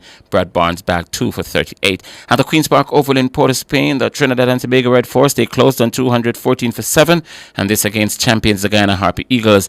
Jait Gooley is not out on 57, while Cephas Cooper weighed in with 50 against Kemo Paul, 3 for 38, and Niall Smith, 2 for 34. Over at Coolidge, the Windward Islands Volcanoes were bowled out for 106 by the West Indies Academy, who were 197 for 5 at close. Teddy Bishop unbeaten on 54. And over at Warner Park, the Leeward Islands Hurricanes, they were 165 for 4 in the late game against the Barbados Pride. Casey Carty made 55. Jamil Warkan so far taken 3 for 49. The Jamaica Olympic Association, JOA, is in the ring, and if it has its way in LA, the Jamaican boxers will be punching above their weight. President of the Jamaica Boxing Association, Stephen Jones, says the JOA support is nothing short of a game-changing for the sport in Jamaica. Jones says this investment will breathe new life into the national gym, the National Olympic squad, and significantly enhance the capacity and quality of the national coaches. And the JOA Secretary General and CEO, Ryan Foster, says it's simply a demonstration of the JOA's unwavering commitment to sport development and sporting excellence. Organizer of the recent Jamaica International Cycling Classic, Carlton Simmons, says they received great reviews from the riders and their support staff. Sergio Henoa Montoya of Nuga Colombia cycling team won the fourth staging of the Classic. Montoya won with an overall time of 7 hours, 30 minutes and 38 seconds over the 3 days. American John Borstelman was second in 7 hours, 30 minutes and 46 seconds. Canada's Gregory Cordoba third in 7 hours, 30 minutes and 58 seconds. 13 teams comprising riders from over 20 countries participated in the 3-day event. Simmons says the participants gave the Classic equal marks as they would with international competitions. The structure of the event, the organization, the camaraderie, and the event running to the protocol of the ratification of the event. Because what you have are continental teams that are here representing in the Classic, and they are used to racing in a particular fashion as it relates to the rules and governance of these type of events. So, they are pleased with the organization thus far and the whole structure and running of the event. Carlton Simmons. And finally, in sports at this time, Novak Djokovic's wait for a 100th ATP singles title continues. He exited the Monte Carlo Masters in a horrible straight-set opening loss to Alejandro Talibio. Djokovic, a two-time winner of the event, made 29 unforced errors compared to his 18 winners in a subdued start to the 37-year-old's clay court season, resulting in a 6-3, 6-4 defeat. The record 24-time major men's champion had won the last 10 matches he had contested on clay, including his run to the Olympic gold in July last year in Paris. Meanwhile, Carlos Alcaraz rallied to a comeback victory over Francisco Cerundolo in the 21-year-old's first clay match of the season. The Spanish world's number 3 Alcaraz was unable to match the Argentine Cerundolo in the first set, but dominated thereafter, winning 12 of the last 13 games for a 3-6, 6-love, 6-1 win. And the Norwegian 4th seed Casper Ruud defeated Spain's Roberto Baratella 6-2, 6-1 to reach the third round, while the Russian 7th seed Andrei Rublev overcame the Frenchman Guy Monfils 6-4, 7-6. And that will do it for sports.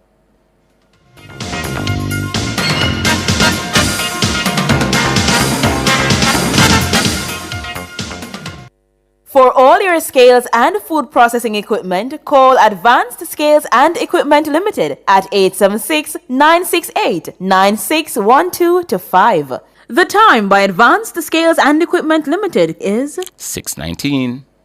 Charles O'Connor Consulting Network, COCN, is a financial reporting firm that delivers accounting and compliance services on time. Call us today at 876-908-0486-7. Email us at clientservices@cocnjamaica.com or visit our website at www.cocnjamaica.com. COCN, driven by international accounting standards, modern technology, and integrity.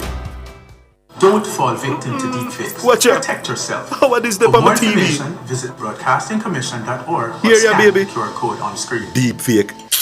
No deepfake can't catch me. Junior, you know say AI can make something will look and sound just like you? One day Junior get a voice note from her granny. Say the food done, the medication done, and she need money urgently. Need money urgently? But Miss Pat no like ask people for things. And as so comes, Judy get suspicious. So what she do? She asks the neighbor to go check pan her. Junior, the lady quite alright over there make her Sunday dinner. So the voice note a deepfake? Yes, my love. Come, your food ready. Right now it look like we have to outsmart the AI. But wait, I really want dege dumpling here, give me. Me I wonder if AI can make one deep fake dumpling for you. To learn more about deepfakes, visit www.broadcastingcommission.org.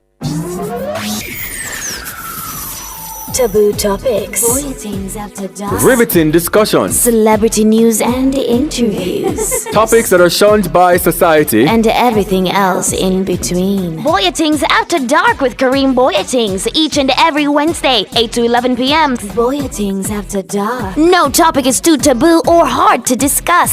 Come get your mind blown and your curiosity explored. Boyatings After Dark. Public Opinion is brought to you by Cleasing Industrial Supplies Limited, Industrial Automation and Control Solutions.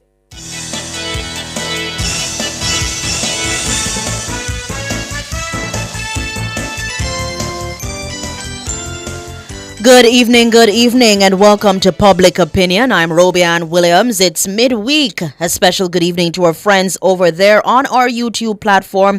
Thank you so much for tuning in. We want to hear from you, so we ask you to weigh in live in the comment section on today's Public Opinion. So let's get to it. Trustee of embattled brokerage house Stocks and Securities Limited SSL, Cadian Campbell, says its victim compensation fund currently has only $500,000. Campbell revealed the figure while he was speaking on Nationwide at 5 on Tuesday. Now, in a statement to SSL's claimants and creditors dated April 3, 2025, Campbell stated that a fund labeled the SSL Victims Compensation Fund had been established to assist victims of the alleged fraud at the financial institution. Yes, this converts to the 500,000 US converts to around $78 million Jamaican dollars. Mr. Campbell says it is his responsibility to determine how much money each victim receives from the fund based on their proof of claim.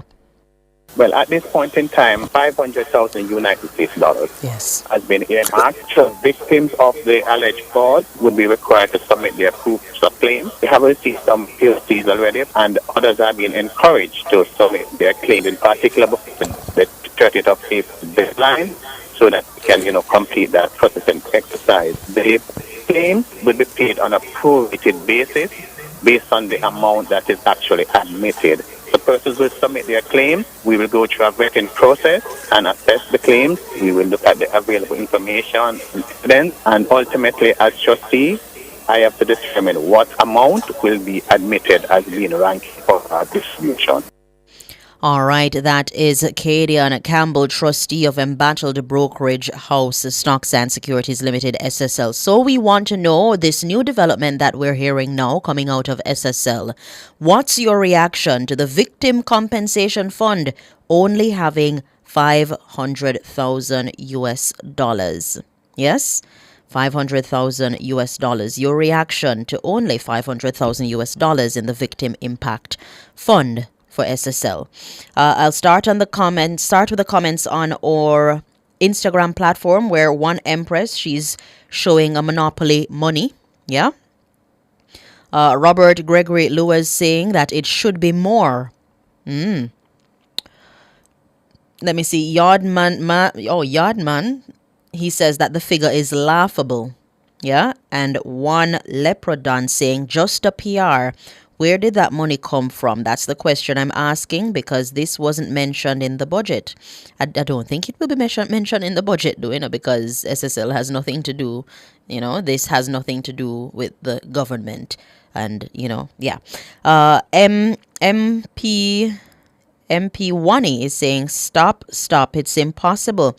I'm a millionaire and I don't know what to do. Okay, I don't know about that comment, if it's related any at all.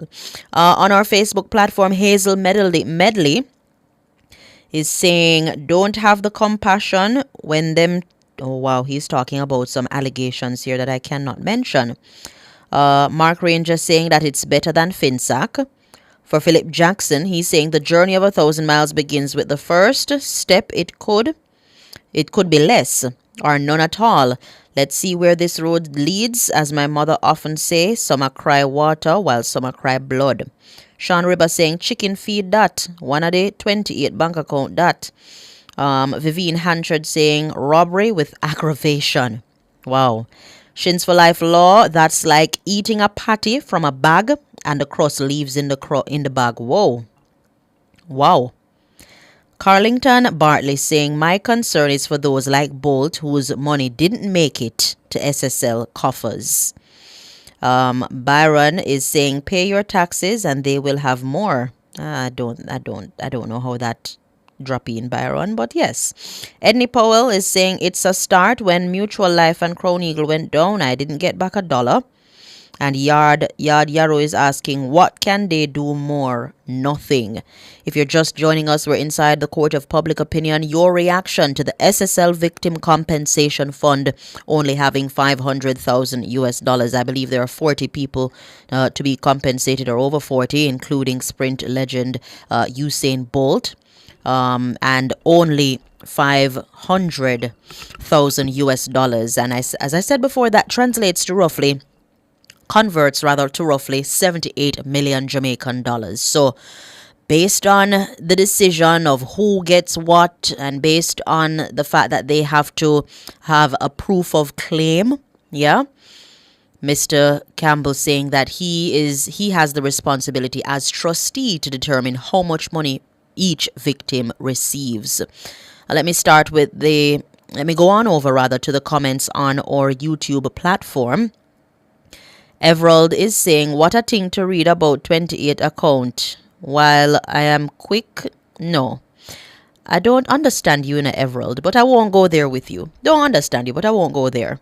David Freighter is asking, what 28 bank accounts have to do with that? Straight Talk is saying, that wouldn't even make a sound if it dropped in the Bolt bucket. Samuel Gale saying, half a loaf is better than none. So you're saying it's better they get back some of their money, better than none. East Central, big up yourself. Michael Wright is saying, you can say it is better than Finn. His politician take Finn, okay. Not a regular people, both sides of the party, and blaming one person. Trying to understand you there, Michael. Let me see if I can get in some more. Michael Wright again saying, Usain Bolt money. He needs his money to put in front of the rest. Where is the money?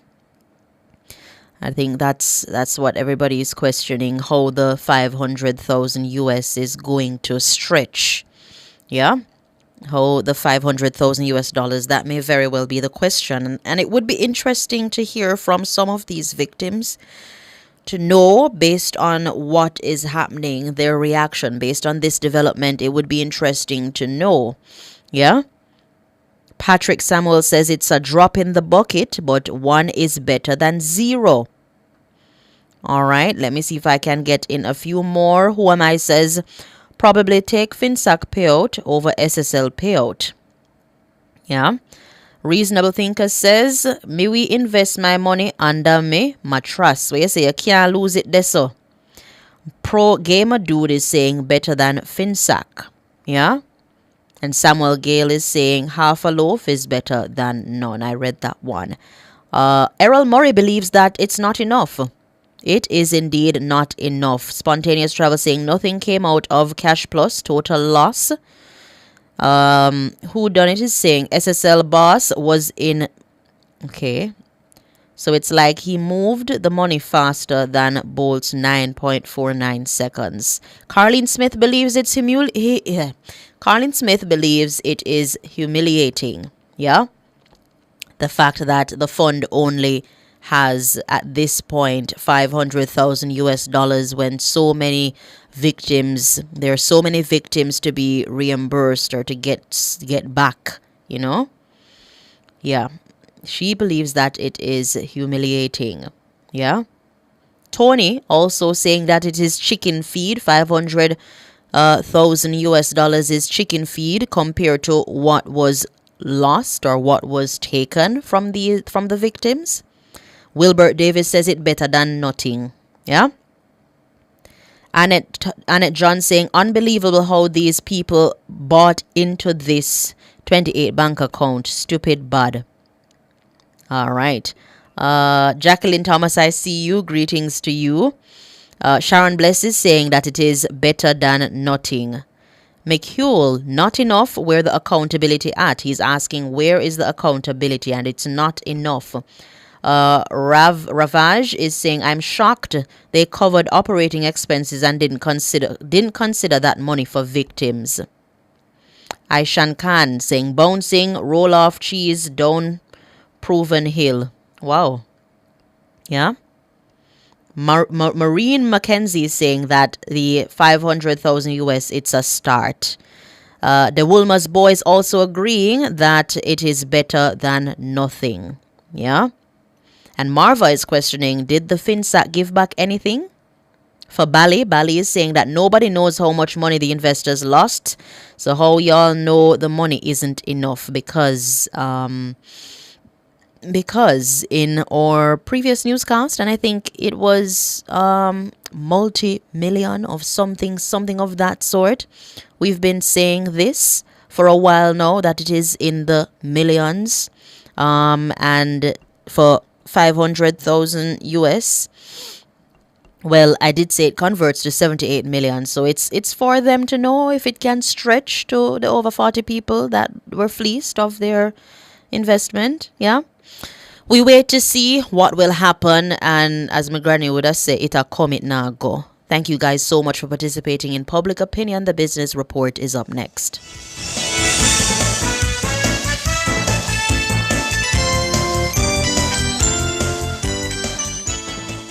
Public Opinion was brought to you by Cleasing Industrial Supplies Limited, Industrial Automation and Control Solutions. Drive the most exciting new vehicles in Jamaica. Schedule your 2024 Ford Ranger pickup or Ford Everest 7-seater SUV test drive now. Call or visit KIG today. The time by KIG is 6:32.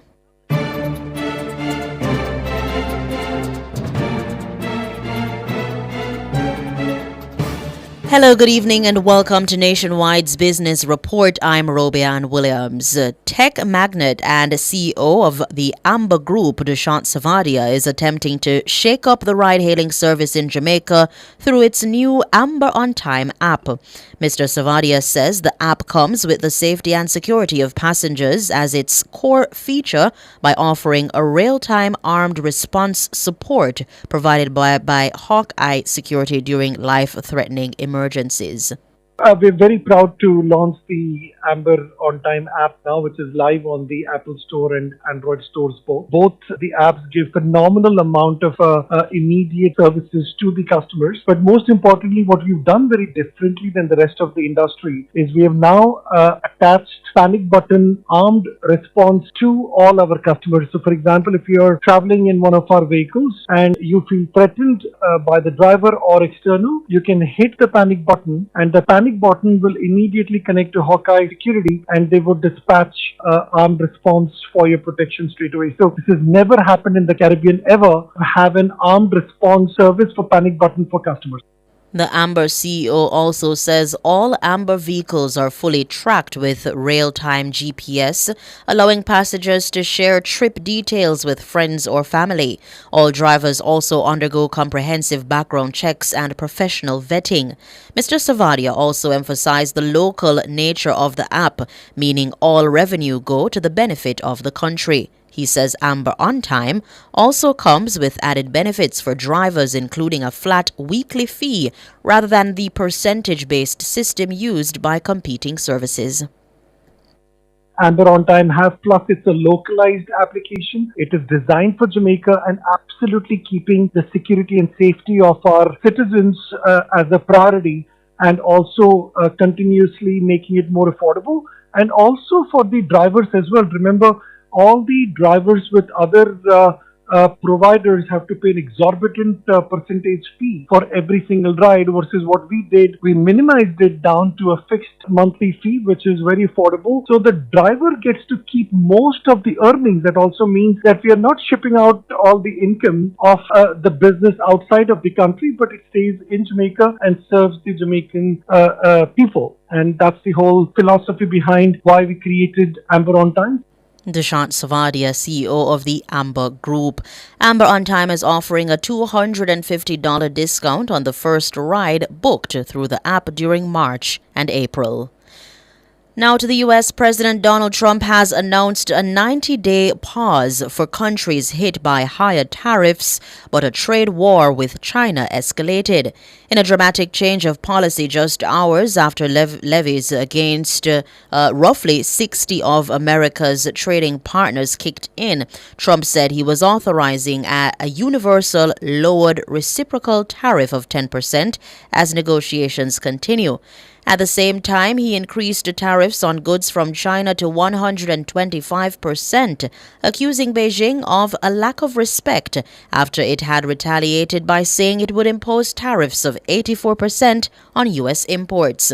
This comes a week after Trump announced import taxes on all goods entering the U.S. in the biggest upheaval of international trade in decades.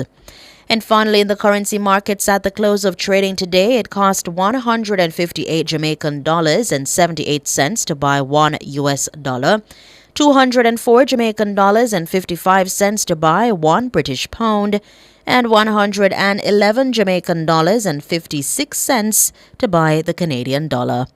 That's the business report. I'm Robianne Williams. Good evening.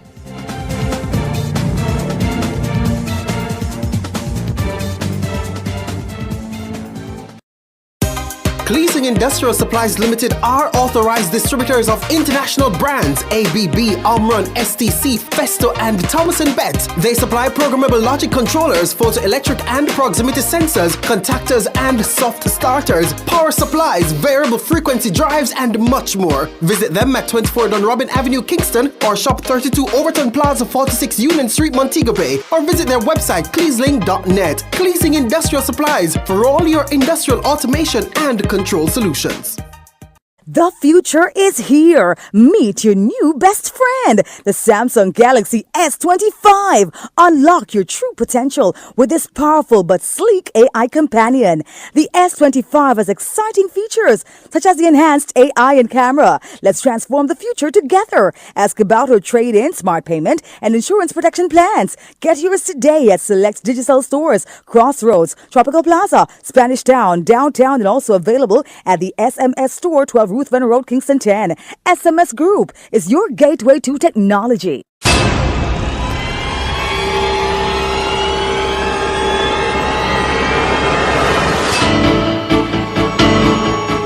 If it's in the public's interest, it's the nation's business during Nationwide at 5. The nation's business.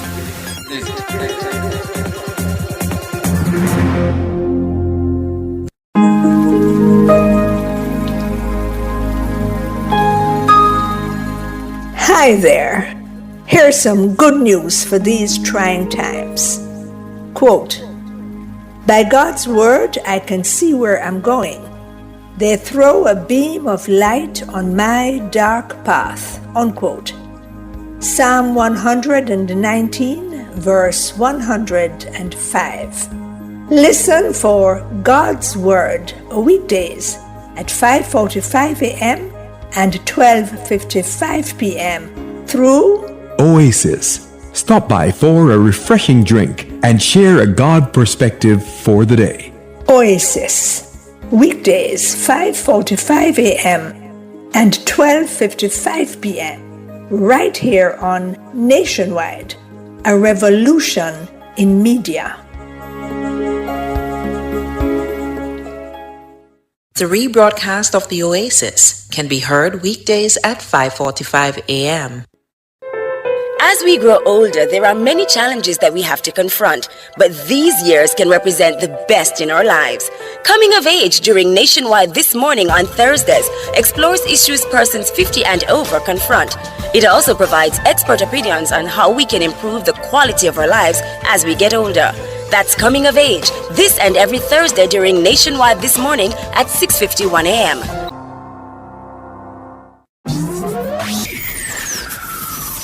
Taboo topics, bulletins after dark, Riveting discussions, celebrity news and interviews, topics that are shunned by society, and everything else in between. Bulletins After Dark with Kareem Bulletins each and every Wednesday, 8 to 11 p.m. Bulletins After Dark. No topic is too taboo or hard to discuss. Come get your mind blown and your curiosity explored. Bulletins After Dark.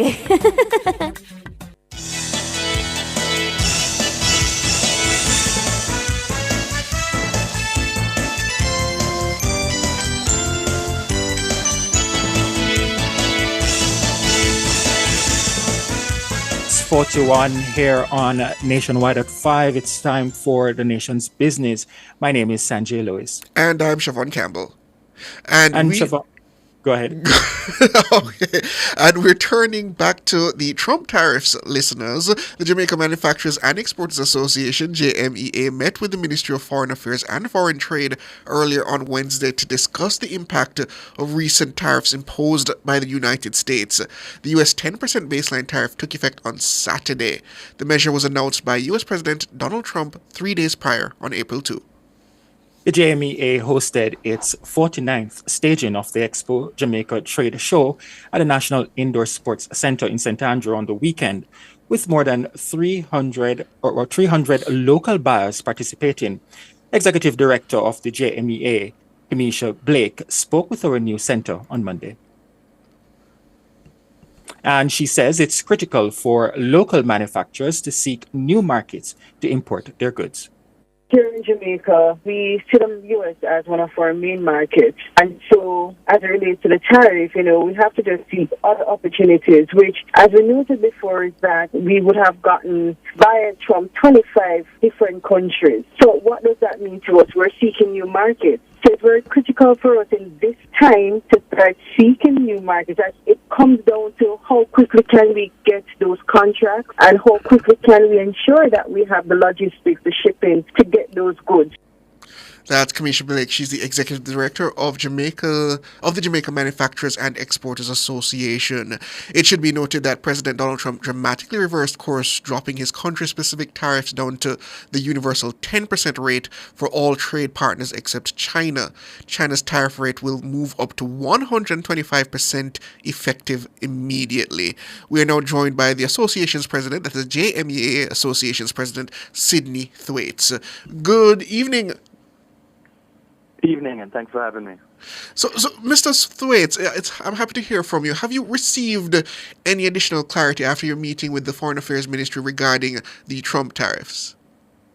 Well, it's an extraordinary time, and things are still quite dynamic, right? Even as we were on that call, we noted some changes in timing, and it's a dynamic time. I think we're still kind of waiting to get the full clarity. We did learn that the intent is for the 10% tariff to override the Caribbean Basin The Initiative, Basin Trade Protection Act, yes. which is the agreement that we operate under now, which was expected but never said. So we're getting more clarity as we go on. So realistically, I apologize, I just want to. Then realistically, if this does overrule the CBTPA, what does that mean in terms of the actual increase on the cost of goods being exported to the United States? Because it would be more than just a 10% baseline tariff at that point, then wouldn't it? No, it's a 10%. So I'm just saying there are products that right now we export to the U.S. with a zero tariff under the CBI. Those products would have a tariff on them of 10%. So okay. just the clarity that it does override the CBI. But again, it's not an added cost to our manufacturers. It's an added cost to the receiver of the goods. Yes, the importation. Understood. Yes. Okay. I'm going to ask you to hold it for us. We are up on a break. Let's take the break and come back, Sidney Thwaites, to continue this discussion.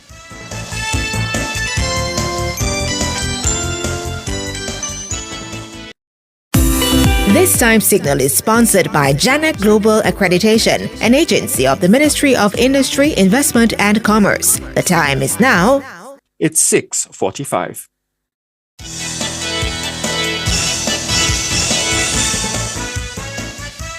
Welcome back here on Nationwide at 5. We're inside the nation's business, and we're speaking with the JMEA president, and that's Sidney Thwaites, discussing a meeting that they had today, and also the impact of that 10% tariff that is imposed by President Donald Trump. I want to go to the meeting that was held with the Ministry of Foreign Affairs and Foreign Trade earlier today, Sydney Thwaites. What were the key points of that discussion and what commitments, if any, came out of it? The key points were that, we don't have all the clarity yet. We're waiting to get clarity, and I'm sure that will happen in short order. It was that the government is assessing impact and looking at how best to react to those tariffs. So that's what we got out of the Ministry of Foreign Affairs. We and other constituents would have shared some thoughts on not only the impact but potential approaches to the tariffs. So it was very discussional. Obviously, there's a lot of concern with not only our members but other constituents on how it's going to affect their business.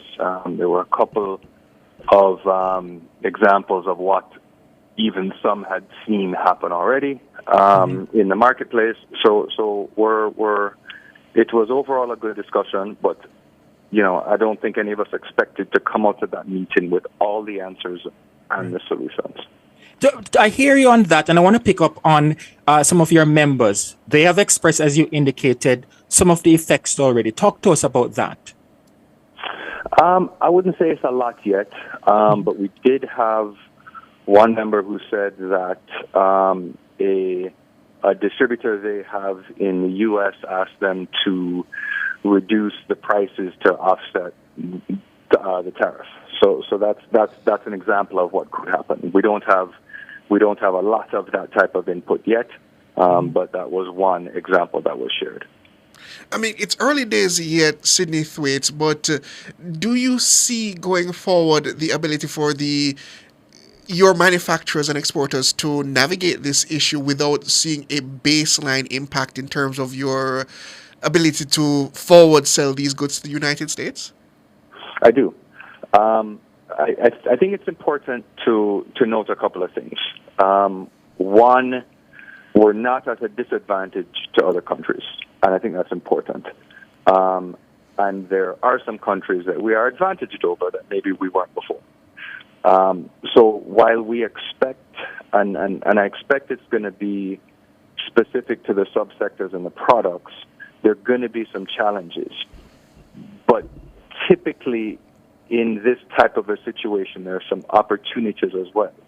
The message I left to the Ministry of Foreign Affairs and the Ministry of Industry, Investment and Commerce was that let's not make a good crisis go to waste. Let's take the opportunity to see if we can come out of this stronger than we were before.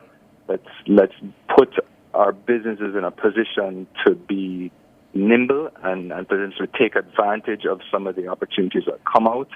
While, yes, we have to be measured because obviously Jamaica doesn't drive this argument. Jamaica's our economy and our needs and our trade with the U.S.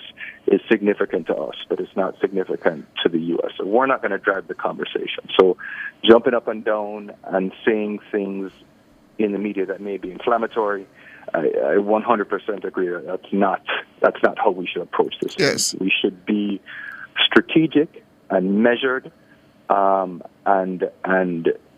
encourage our businesses to be nimble. We even have to be careful to how we talk about this. A good bit of the economy is confidence, right? So if we blow something up that we don't even see the impact of it yet, we need to be measured in how we talk about this. And I really think it could be an opportunity to make some steps in light of other countries maybe not being as aggressive, and take the opportunity to get our business in a position that we can take advantage of some of those opportunities. Yes. Go ahead, Sanjay. And has there been any communication with U.S. counterparts, U.S. trade representatives, as to how you navigate this new tariff imposed by the U.S. government? I have not had any, and I didn't. I know there have been some discussions going on relative to the renewal of the Caribbean, the Basin Initiative. I know there are some discussions going on at the CARICOM level. I've gotten had some discussions at the CPSO level, but I have not had any contact with the U.S. trade authorities, and I would expect that they too are probably not ready to talk about this yet. Understood. And I know you discussed the matter of the Caribbean Basin Trade Partnership Act with the foreign minister. Could you essentially explain to me, is that act, or as it more is colloquially known as this Caribbean Basin Initiative, is it dead? Is that the end of it? I don't know that I got that impression. I don't want to say anything. I didn't get the impression it's dead, but I certainly got the impression that the tariff regime that's being contemplated now, that is in place now, overrides that agreement. But I don't know that there won't be some renegotiating of that agreement in the future. So I don't want to say it's dead, because I don't know. And just another one quickly from me. The matter of the Chinese vessel port fees being increased, does that impact us here in Jamaica in any way, or your manufacturers and exporters specifically, I should say? It certainly has the potential to. It certainly has the potential to, and has the potential to be a bigger impact than the tariffs might have. Today, this afternoon, we saw that was rolled back. Not sure what that means yet.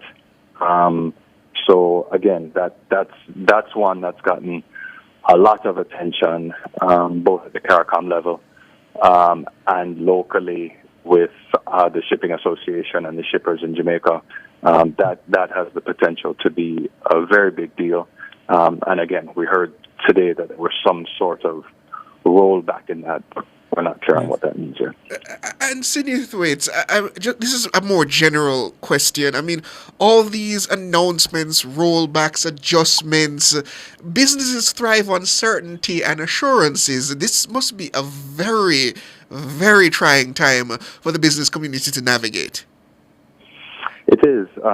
Confidence is a lot, right? As I mentioned before. So that's why at the JMEA we've been very measured. We're not trying to be alarmist and taught just to be heard. We're telling our members that to look out. We know there are going to be some challenges, to be as agile as they can, look for opportunities in the midst of this. So that's how we are talking about it with our members. And do you also, in those conversations, talking about building up local demands, expanding intra-Caribbean, and looking at other countries outside of U.S.? Yeah, those are things we talk about all the time. I believe in regional trade. I think it's important when we can and when it makes sense for our businesses to look to the economies in the region as a partner. That includes not just in the CARICOM, also Latin America and others. So yes, we talk about that a lot, and I'm a believer in that.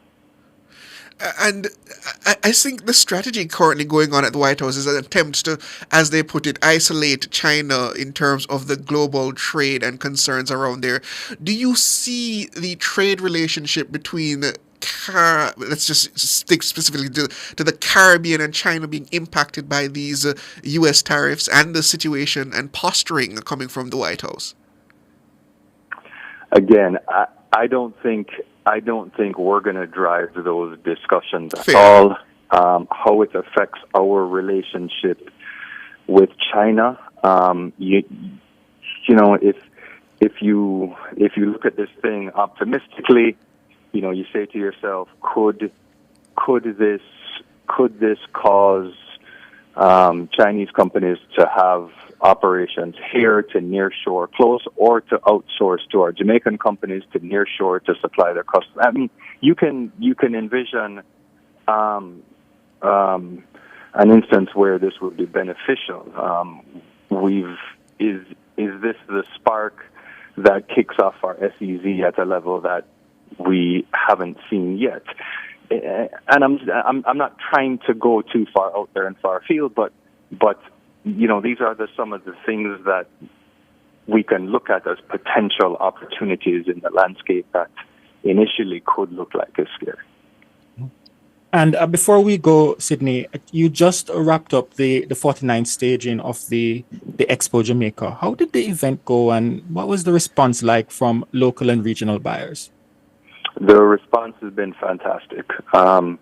We always judge ourselves relatively harshly, so there's some things from the execution side that we'd like to do a little better, from the venue side, and you know, there's some things you always want to do things a little better, but then when you get on the floor and you walk the expo and you talk to the small companies who are getting business and are getting their product out there, and you see the vibe on the floor, and you talk to the buyers who are very impressed with what our exhibitors did, then you say, okay, let's not focus on the negative, let's get better.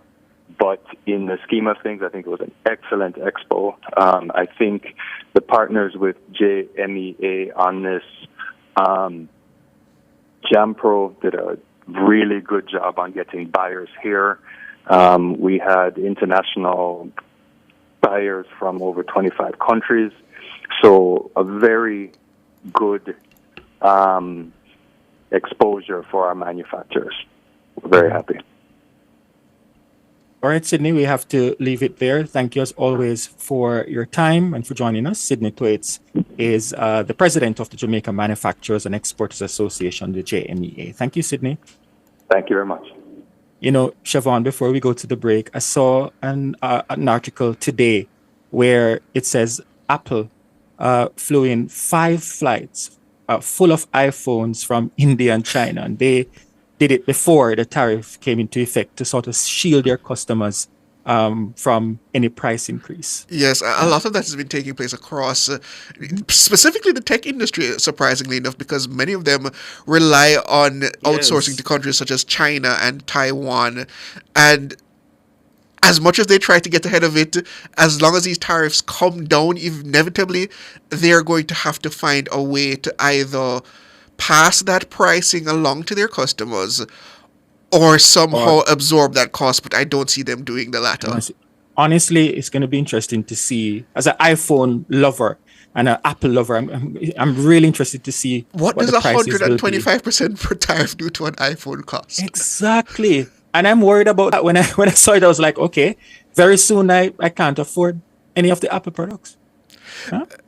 But and then you have to pay attention to the fact that these products, when they then sell on to other markets, they become further expensive.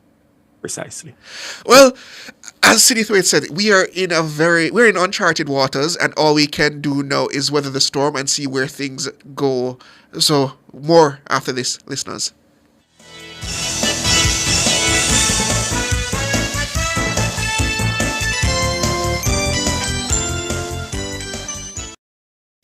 Nationwide 90 FM wants to help you find your home sweet home with all things real estate. A 15-minute program during Nationwide This Morning every Wednesday at 8:35 a.m. All Things Real Estate gives you expert advice on how to navigate the process of owning any real estate, from residential and commercial to industrial or even vacant real estate. We'll guide you through every square foot of information. Now, let's turn that for sale into sold with All Things Real Estate every Wednesday at 8:35 a.m. on Nationwide 90 FM, the new revolution in media.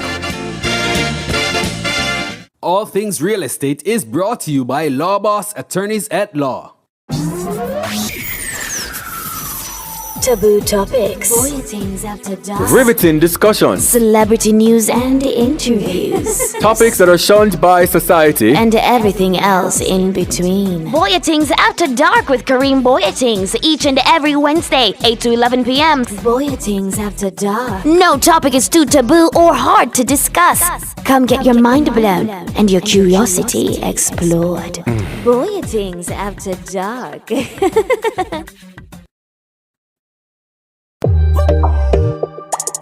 I'm Dennis Brooks. I'm Marlon Campbell. I'm Floyd Green. And I'm Garth Williams. Catch us on the Jamaican Dads podcast right here on Nationwide 90 FM, Thursdays at 8 p.m. with a repeat on Sundays at 6 p.m. The Jamaican Dads podcast is all about providing men with a healthy, safe, and functional forum to tackle many of the taboo topics that concern our masculinity. Like everyone else out there, we're dads of varying amounts of experience who come from different backgrounds and often view the world differently. We're definitely not perfect, but we're all brethren and we're all committed to this piece of rock called Jamaica. Too often, there are no safe spaces for men to explore the issues which are important to us. Plus, most of the content out there about parenthood is produced by women, for women. So we think it is important that we be the change we want to see. Follow us on YouTube, Facebook, Instagram, and Twitter at Jamaican Dads with a Z. And definitely join us here on Nationwide 90 FM every Thursday at 8 p.m. with a repeat on Sundays at 6 p.m. for the Jamaican Dads podcast. It's a revolution in media.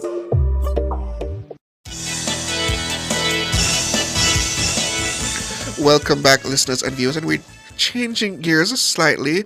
The Consulate General of Jamaica of Miami hosted an evening with the Prime Minister, a diaspora forum on Friday.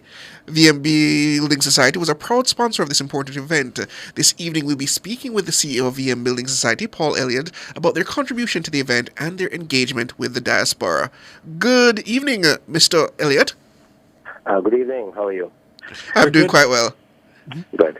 So tell me, Mr. Elliott, we had that event on Friday. What was the engagement like? Would you consider it a success? Thank you so much for having me. And I'm sorry we didn't get the chance to do this on Friday, but yes, the venue was actually packed, and there was an overflow with persons having to be on the outside. I understand 800 people registered, so it was a fantastic engagement. And an evening with the PM, sponsored by PM. Mm-hmm. And Mr. Elliott, we just had a conversation with the JME president, and we spoke about the current economic climate, I would call it, in the U.S. And given what is happening across the world, the U.S., UK, and other parts of the world, what advice do you give to Jamaicans overseas who they're still thinking about investing and creating a legacy here in the country? Okay, it's a very good question, and while we're there on the ground, we sense that people just needed to be informed, and the BMBS, as you know, or may not know, we've been engaged with the diaspora since the 1980s, and this engagement is driven by the fact that we recognize the immense value of Jamaicans in the diaspora, and the desire of so many of us, living abroad to stay connected with the land of our birth. We understand unique financial needs of the diaspora. We've made it our mission to offer solutions that will help, the financial well-being of people no matter where they are. So our offices in New York, in Florida, in the UK, we had one in Canada. We now serve that market remotely. Is definitely geared at providing a space where people can feel safe to come into. And to go to your question, is what's happening in the U.S. Now, and people being, kind of fearful. We see some Jamaicans trying to move to Canada and so on. But what I say to the question is, just the person just needs to get informed about, what their options are, what's happening in Jamaica, what kind of opportunities are here for them if they're thinking about coming back home. And the office of the CG is usually a good place to start. But certainly when you're ready to invest in any way, I would say speak with BMBS or representative offices, like I said, in the UK, New York, Florida. They're available to you. And of course, our website or member engagement center, if you want other options to reach us. And speaking of the diaspora in investing locally here in Jamaica, I understand that the MBS has launched its business services unit. Can you explain to us what that entails? Okay, so all right. So listening to our customers, is perhaps the best thing that we can do. And that's just not advice for VMBS, but for anybody in business, and we're in business. So if you look at what we've done for 147 years in our existence, we have been a mortgage provider to Jamaica, and we're very good at it. But in 2018, we decided to expand, largely due to the voice of our customers. And so we went into our auto loans, our unsecured loans, credit cards recently. And then we kept hearing, but we also want to do business, and we want to be able to fund businesses. And so we recognize that this space is underserved and has been underserved for a long time. It's not easy to lend to small businesses. When they get more structured, it becomes easier. But small business represents a problem that a lot of banks have not been able to solve for. And so we decided to pay some attention to getting into this space in ways that we think will help our people. And the group structure at VM allows for that as well. We have the deposit-taking institution, the building society. We also, however, have an entire group that is structured to serving businesses, whether it's our VM Wealth Management team, or Property Services team, or Investment and Capital Markets team, or Pension team, or Money Transfer business, or Foundation, all set up. So debt financing, debt or equity financing, pension for business owners and for the employees, help with residential and commercial property, search and financing, taking a company public, financing, facilitating transfers from anywhere in the world, and for those looking to give back to Jamaica, of course, our foundation. So we've structured an entire team that will come to you, but more importantly, will listen to you, will find solutions for your businesses. Whether it's a commercial property you're looking to buy, working capital support for your business. And that's essentially. In fact, I'll share a story with you. Last year, we were in Canada, and we were approached by a young man who wants to do business in Jamaica. And I'm pleased to say that he's on the verge of getting the funding that he needs to run his business with his partner here in Jamaica. He's abroad. Ultimately, his aim, I think, is to come back home. But, of course, he has one foot here, one overseas, and if his business succeeds here, then ultimately I think he'll come back to Jamaica and contribute in significant ways. So that is kind of the dream and the vision we have for helping small and medium enterprises to grow. And it's really like a bridging process to help some of those individuals who plan to relocate to Jamaica, currently overseas, and they want to set up what is their pension then, so to speak, and getting investment in the country. Really good. Before we go, though, I want to hear from you, your message to local entrepreneurs and those returning, looking to invest in Jamaica, the business landscape here in Jamaica. Okay. All right. So for both, pretty much a similar message across both groups. It's a little bit more difficult for those overseas because you're thinking about giving up a life you have abroad to come back home. But at the end of the day, if you have a business that is, we consider a viable business, something you believe in, and you're looking to find a way to establish what most businesses need, lifeblood. You need funding to be able to support your business. And so, once you come to us with a plan, we'll provide you with advice. We'll provide you with financing. There are several partners we have. So, for example, small businesses typically don't have well-defined collateral, for example.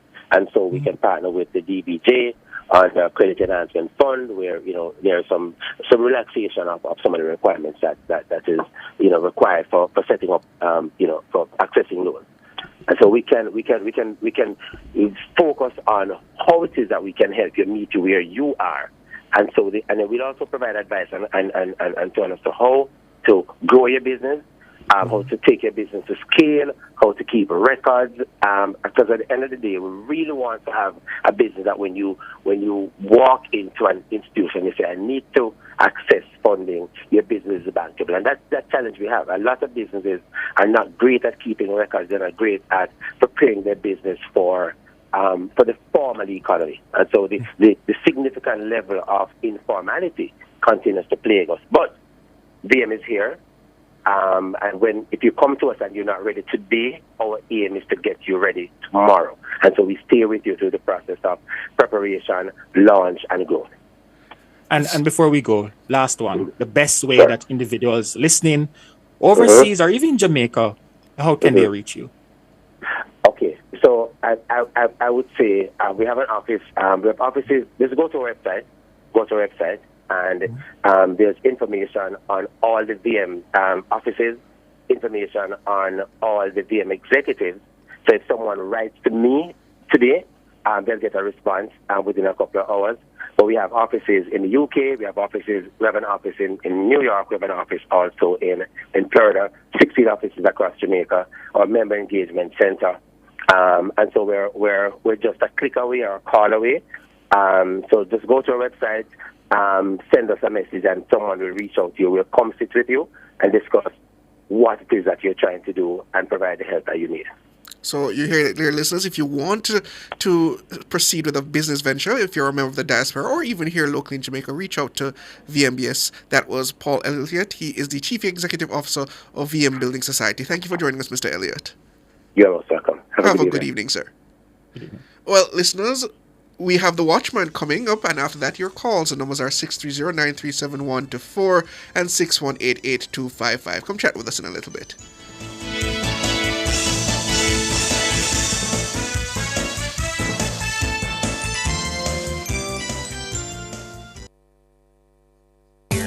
The Watchman.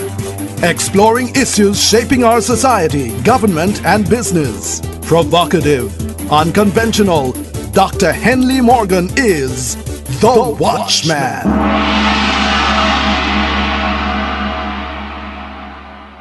Good evening.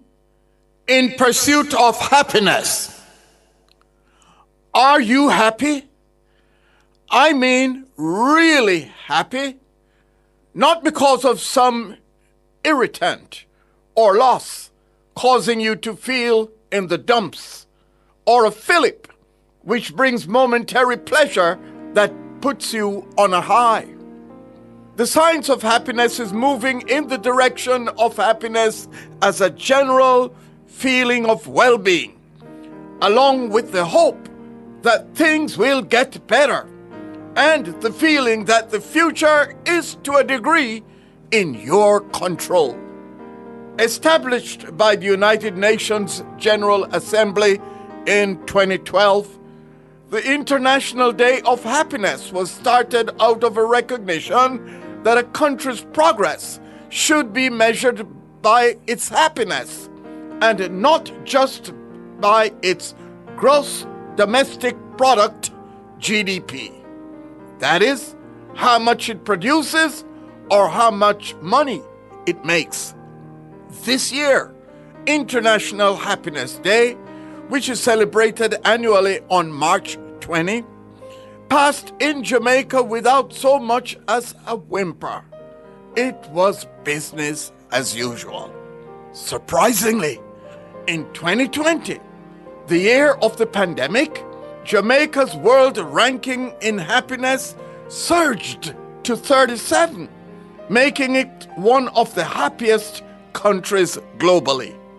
In 2022, Jamaica slipped to 63rd, in 2023 to 68th, and in 2024 to 84th. In the 2025 World Happiness Report, Jamaica's standing recovered slightly to 73.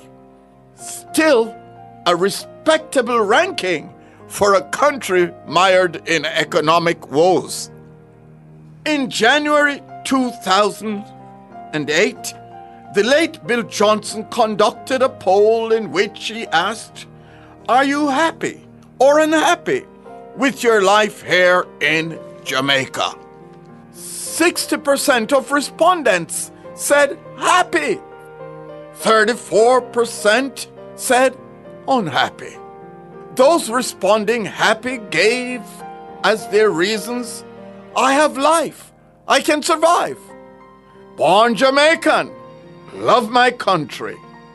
Jamaica nice, no problem, man. Everything all right. We are free.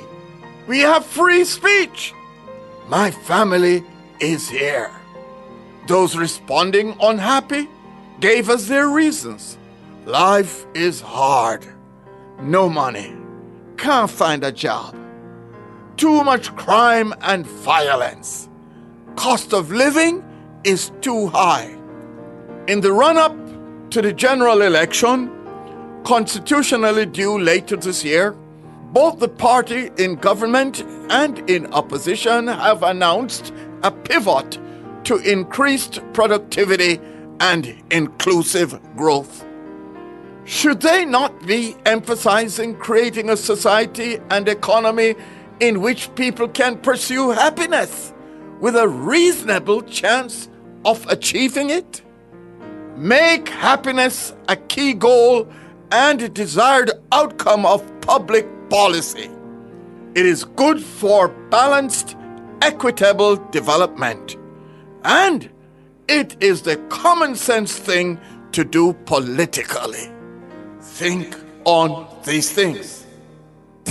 Produced by Agency for Inner City Renewal, AIR, and recorded in the Jamming Studio Trenchtown, a breath of fresh air bringing change to the inner city.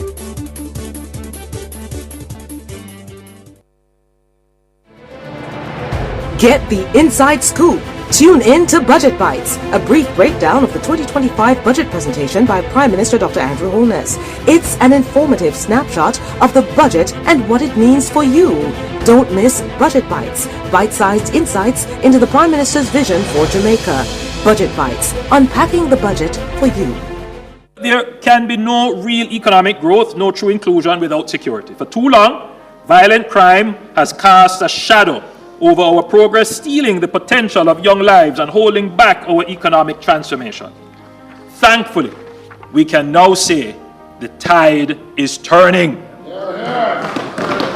Jamaica is taking decisive actions against violence producers, and the results are now evident. 2024, Jamaica recorded a 19% reduction in murders, following a 7% decline in 2023. Bringing our homicide rate to 40.1 per 100,000. While still high, we are now outperforming some of our regional peers, a stark contrast to 2016 when Jamaica had the highest crime rate in the Caribbean at 50 per 100,000.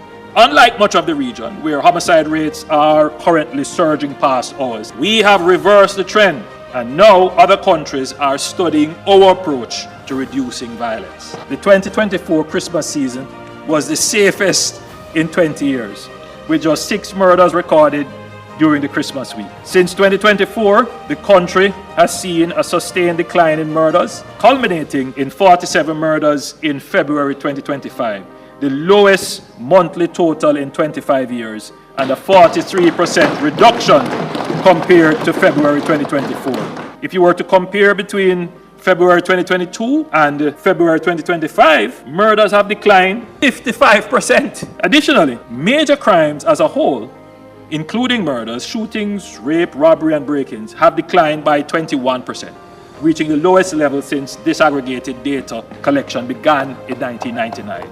Jamaica is now safer than at any point in the last 20 years. Jamaica is on track to record fewer than 1,000 murders in a single year for the first time since 2003. We are confident that this downward trajectory will persist, as these results stem from our deliberate planning, strategic investments, and targeted efforts to dismantle organized criminal gangs. My government has recognized violence as a national emergency, and as such, we have made the strongest sustained investment in national security in Jamaica's history. In 2015, before my administration took office, capital expenditure for national security was $2.67 billion.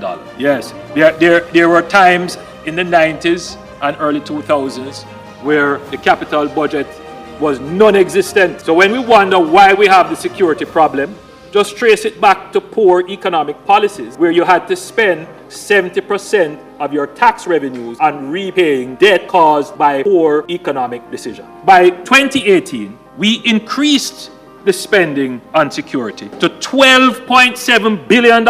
And in 2019, we made a record $19.5 billion investment to modernize our security apparatus. This substantial increase in our first term was necessary to compensate for years of underinvestment. These funds have strengthened our security forces through investment in equipment, vehicles, intelligence, forensic technology, and advanced training in cybercrime, counter-trafficking, and financial intelligence. We have enhanced the operational capability of the Jamaica Constabulary Force and Jamaica Defence Force, rearming them with modern tools to dismantle criminal networks.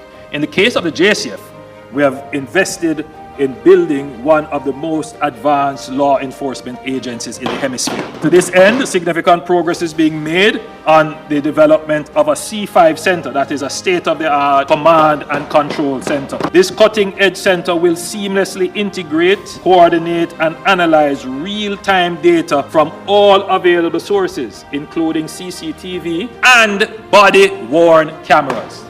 The government's Project ROCK initiative, which was launched in 2019 to modernize the physical infrastructure of the JCF, has seen the refurbishment and construction of numerous police facilities across the island. Through the public sector compensation review, my government has ensured that our police officers are now in receipt of a more reasonable salary and pensions befitting of their profession. The resulting boost to the morale cannot be overstated, and it has made a career in the JCF more appealing. For the first time in the history of the force, the establishment strength of 14,000 officers has been met. More police officers and more vehicles mean greater coverage of our communities and more rapid responses to threats and citizen emergencies. The proceeding was brought to you by the Office of the Prime Minister. Jamaica! Get your tickets now for Arise 2025, the music celebration, and join the gathering with the Hoppers, Gospel Proclaimers, Rhoda Isabella, Carey Sales, and others at the National Arena, Easter Sunday, April 20 at 5 p.m. Group of 15, 6,000 per person. General 6,500 and VIP 9,500. Available at Source of Light Music Mart, SpurOpen.com/Arise 2025. Bring the family as we celebrate with the Hoppers. One awesome evening.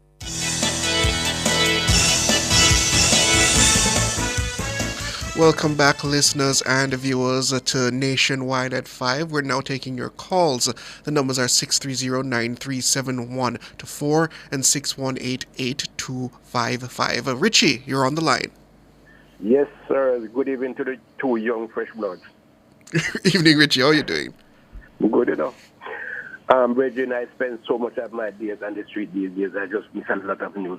Many news I miss, which I should get them. Question. What can you tell me about the Prime Minister's Saturday deduction court? I believe that matter is still not settled yet. I understand it should go back to court sometime next. I believe the court date is actually set sometime well later into 2025. In fact, I believe 2025. In fact, I believe that date is set most likely after the general elections, whenever those are called. I'm wondering why. Why do you say that? Why they keeping so long? No, it's not an Integrity Commission matter now. Remember, it's a court matter now. So I know it's a court matter. Well, okay. Tell me something again. What's his name again? Who is Sanjay? What? You mean Sanjay? No, man. I think you can't tell me this right again. Mark Gordon, big friend, who is charged for killing his wife. What things are going on for him? Mark Gordon, Tapana's friend, who's charged for killing his wife. You mean allegedly Julian Silvero, who is currently in police custody? Yes, for that matter. Mm-hmm. I believe he is still being held in police custody. I don't recall exactly when the court date. Let me try and get an update from our court reporter in a few seconds to give you something on that. But I don't remember the exact when is the next court date. But he remains in police custody, as my understanding. Yes, that's Brethren, I believe Norman Manley and his son must be turning their grave to see where Mark Wood and the PMP get a party to. Me hear Dr. David Campbell on a campaign trail this over the weekend, telling people that they are going to go back to Michael Manley days with digging. What do they call it again? The way to grow vegetables and whatever. Michael Dam. I'm wondering if him don't know it's already not falling anymore. Much more. Like in the days of Michael Manley. Yes. Back in those days, they could deal with Michael Dam, because at least a lot of rain used to be falling. These days, we didn't go and get water to sustain Michael Dam. That's a good point. Yeah. That is a very good point. The matters in terms of climate change and the rainy periods becoming quite shorter here in Jamaica. These are problems that I don't know if I could solve them over a radio conversation, Richie, honestly. So I don't have an answer for you there at all. But look at it, what I say now. You find this government who's putting water into people's house, in that bedroom, bathroom and everywhere that people can get water. Water is going to almost every community which water wasn't there for so many years. So what is the sense of telling people about Michael Dam? I'm wondering if those people that tell us was foolish can believe them foolish. You know what I'm saying to you, brother? The party is gone. It is dead right now. Them have nothing more to tell people. They come with hard kind of lies. And people is just tired of them, All right, Next Richie. question again, though. All right, Richie.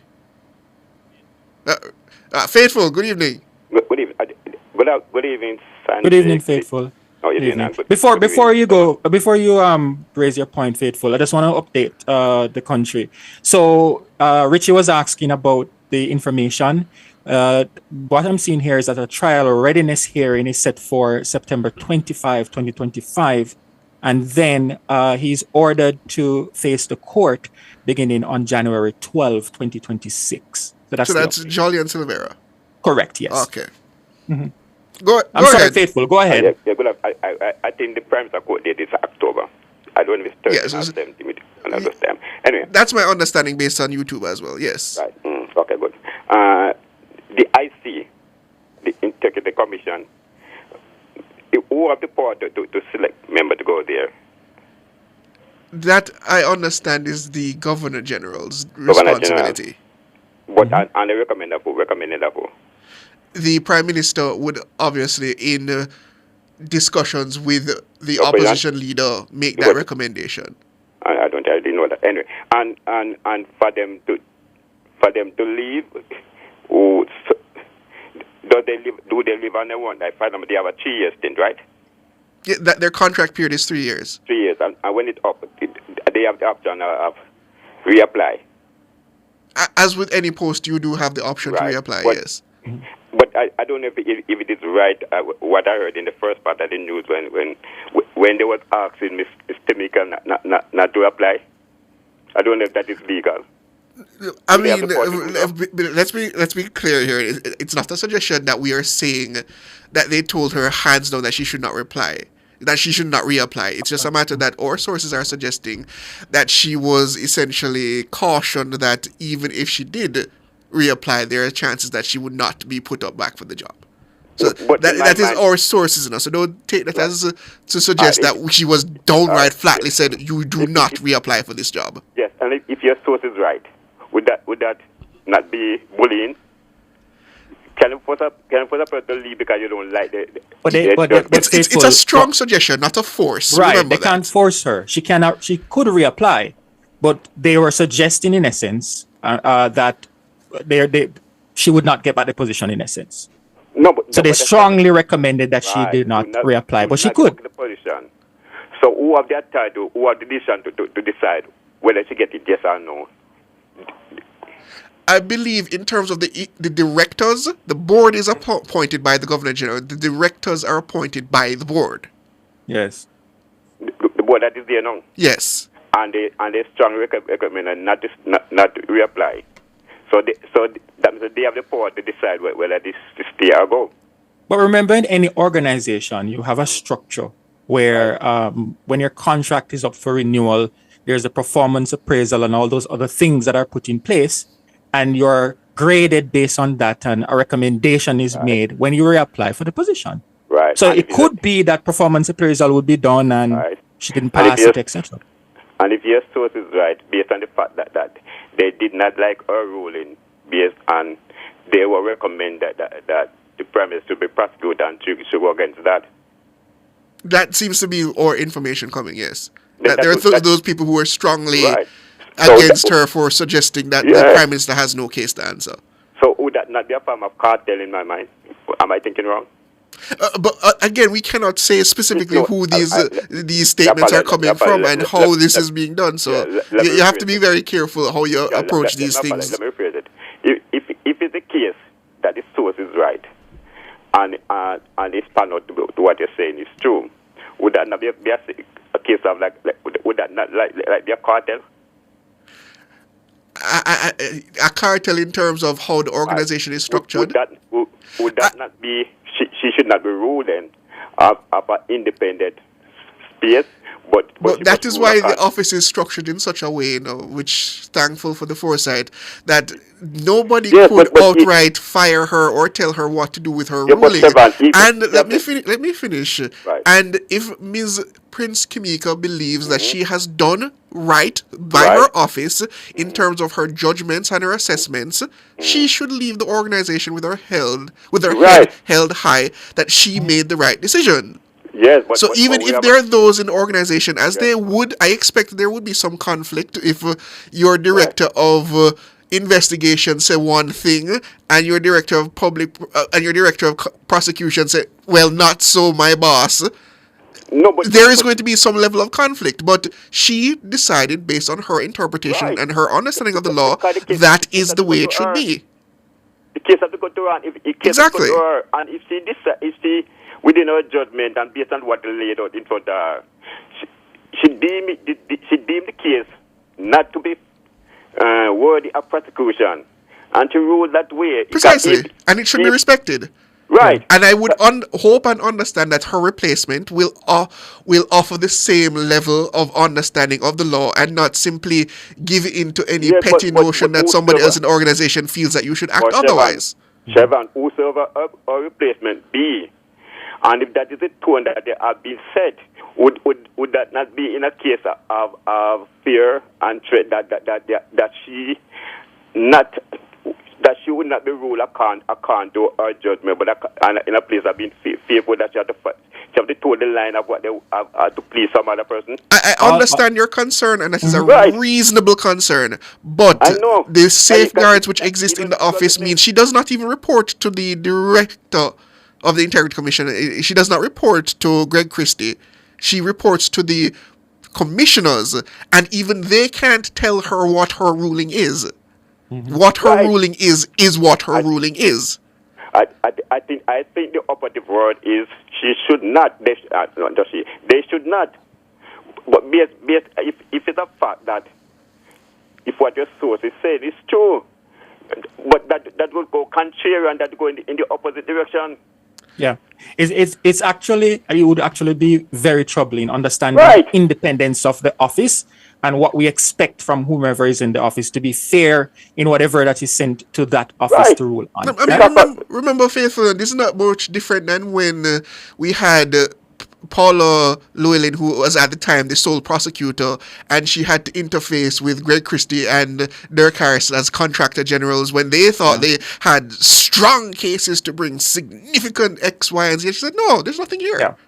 As a matter of fact, I remember a lot of pressure being placed on the DPP with the suggestions that she should rule a particular way. But that's the point. So I think in my mind, you take me from wrong, and I use the word again. If your source is right, and they would say that to her not to reapply, would that not be a form of bullying calling on the person because they don't get a rule account to their likeness? All I would say, Faithful, and we have to go now, I would love to see the reasons behind that recommendation to not reapply. Let me just put it at that. I don't want to suggest anything else. Because it's a form of cartel. No, I hear you, Faithful. As I said, I don't know specifically where those soundings were coming from. I don't know if they were coming from top down or parallel to her. But I understand that the pressure was placed on her office based on the fact that some of the rulings that she gave, the others alongside her did not feel they were, in their opinion, justified. But she has to act in her belief in accordance to the law on the strength of the merits of the case that she's been provided. And she, in the case of the Prime Minister and in other cases, cutting across party lines as well, she simply said there's nothing here. Right. I don't have to go, but the thing is this.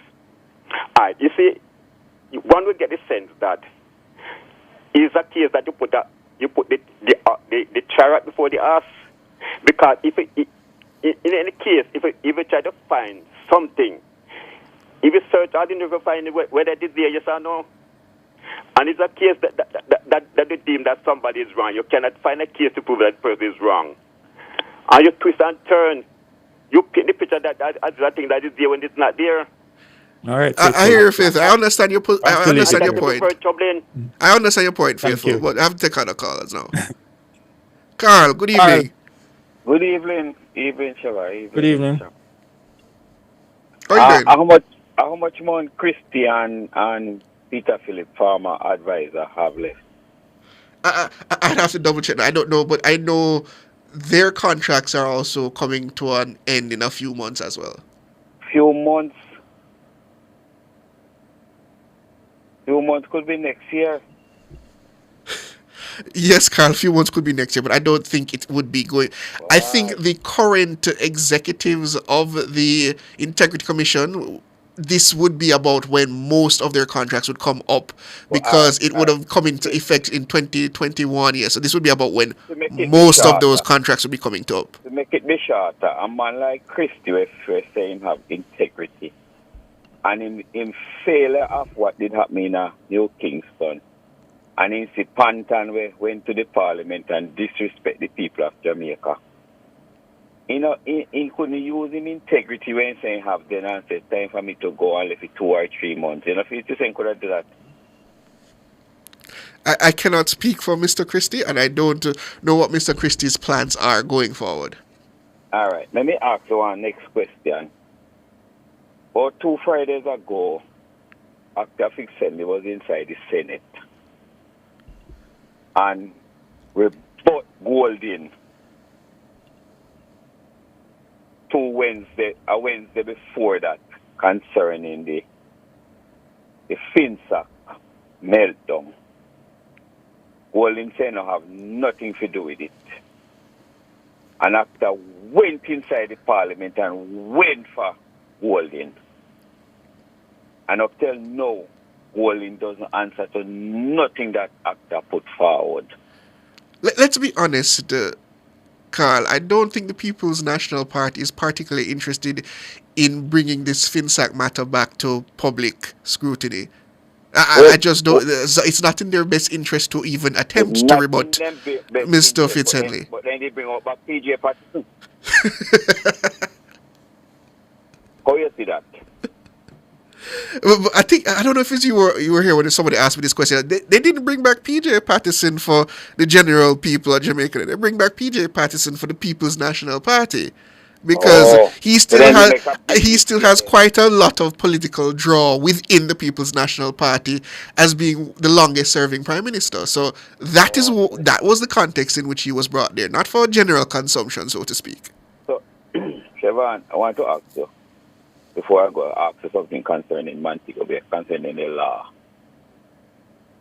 If Golding keep a press conference and could say something like that the Wednesday, and after come to the Senate the Friday, and we put him in a situation like that, you know, for you to say Golding should have come back and say, no, actor, them $25 million we are talk about, no go so. Come up with some evidence and show we say, well, actor was misleading the Senate. You know, me not have to go say where I stand. You know, say me personal have a big problem with the British citizens. I have a problem. I wasn't aware of that at all, Carl. Not at all. I was not aware. I have a problem with Golden. Serious truth problem with anything that Golden said. You have to hold it with a grain of salt. With some ice water that is salt can melt. Nothing that Golden said, you can't believe it. I heard somebody who said that he's an intelligent person last night. Dayton Campbell. Dayton Campbell saying he's an intelligent man, but he doesn't. He's going to turn out to be the poorest gensec by the PMP. And Andrew will soon release him from that portfolio anyhow. Not far away. Time will tell. Time will tell, Carl. Time will tell. He will either turn, Carl. You could be right, and he turns out to be that, but it could also end up in a situation where he becomes one of the most celebrated general secretaries. We will see in a few months' time. Not in Jamaica, under a British citizen, but under a different somebody. Anyhow, last night I heard him saying that the Mia in Montego Bay order to take down some flags. It seems like Dayton Campbell doesn't understand the law. I'm not a lawyer, but I can think for myself and I can check for things and understand it. Him said the Mia asked sometime last week to remove the flag them and the billboard them that was putting up. And him take them down because of politics. Nothing not go to Dayton Campbell. Nothing like that. The only time that the flag and the billboard them will chip in is if we have a general election call. Yes, that is my understanding of the law. And for him to be misleading the country also, again, have a next problem with those people is that all of us are idiots out here. We can think and we understand things. The mayor did what was correct. Today, I was in St. Catherine, and somebody is in a problem over Portmore. Jackson is in a serious problem. Everywhere you turn, Jackson has to be putting up flag and billboard. Jackson never used to do that. And that's the reason why I want the government to turn Portmore into a parish. To get rid of that mayor, but keep Spanish Town in our So your reasons for Portmore being a parish are entirely political, Carl? Well, if you want to say, right at the moment, no. At the moment, me don't know nothing about politics now. No. All right, Carl. You know what, Carl? I'll give you that one.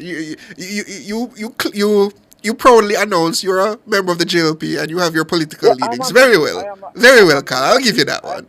I don't hide my politics. I do not do that. Like somebody. But one hopes that the people of Portmore want more for themselves in terms of parish status than just a political thing. But let me give you that one, Carl. Very well. Yes. And it is time for even stop. If we have a mayor in a St. Catherine, which doesn't think of just in politics alone, Six Jackson couldn't do in constituency like what he's doing over there. He'd have to get some of the road over there fixed. When you go over in a Six Jackson constituencies, it's the worst one now. Take a look when you're going to El Shardorf's place. Take a look. Right. I haven't been to Elch in a long while, Carl, but all right. Take a look. All right, Carl. Thank you. Jimmy, good evening. Jimmy. Good evening, sir. Good evening, sir. Good evening. I'm thinking about the whole thing of politicians lying and some of them getting away with it.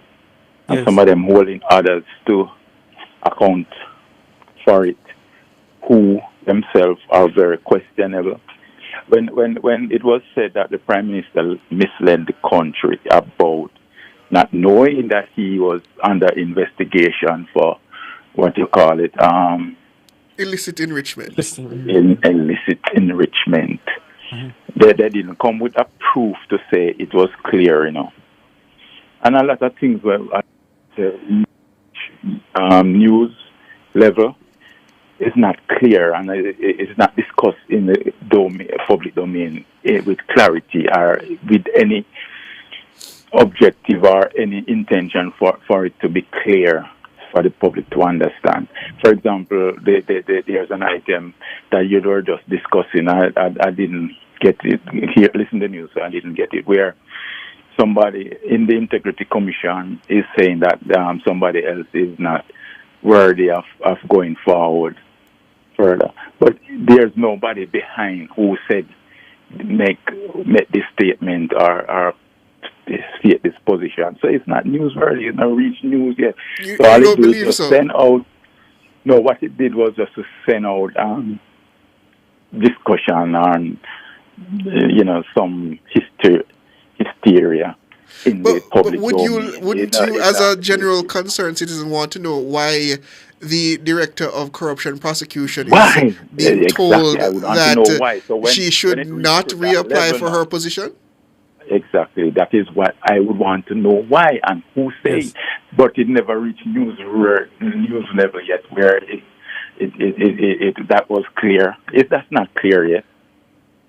So but do you understand sometimes in media you can't get any more information than what exists, and sometimes it has to be brought to the public domain, maybe to trigger more things to come forward. You don't agree with that? I think news is supposed to have the information. It's not supposed to be speculation. Sending out speculation. But how often have you heard of a news piece that says that X and Y? Very often it's just that and then from that stems a further discussion which brings the full information to the fore. You've never experienced that before? A lot of times, I blog in your chat sometime, and there's a lot of times I'm there saying, how can you be discussing it without having an intention to make it a clear piece of information? Have you ever heard a story where any media house indicate that impeccable sources says X and Y, and they bring forward the information, and then a couple of days later, weeks sometimes later, months, you get the full information? You have never heard a situation like that? With the Integrity Commission, I have never... No. I'm asking you a generalized question first. Integrity Commission. That's a very good question. That's a very good question. And so answer the question. Have you ever heard a story where an individual will say in media, a reporter, impeccable sources says so-and-so, and then a couple months or weeks or days down the line, you get the full story?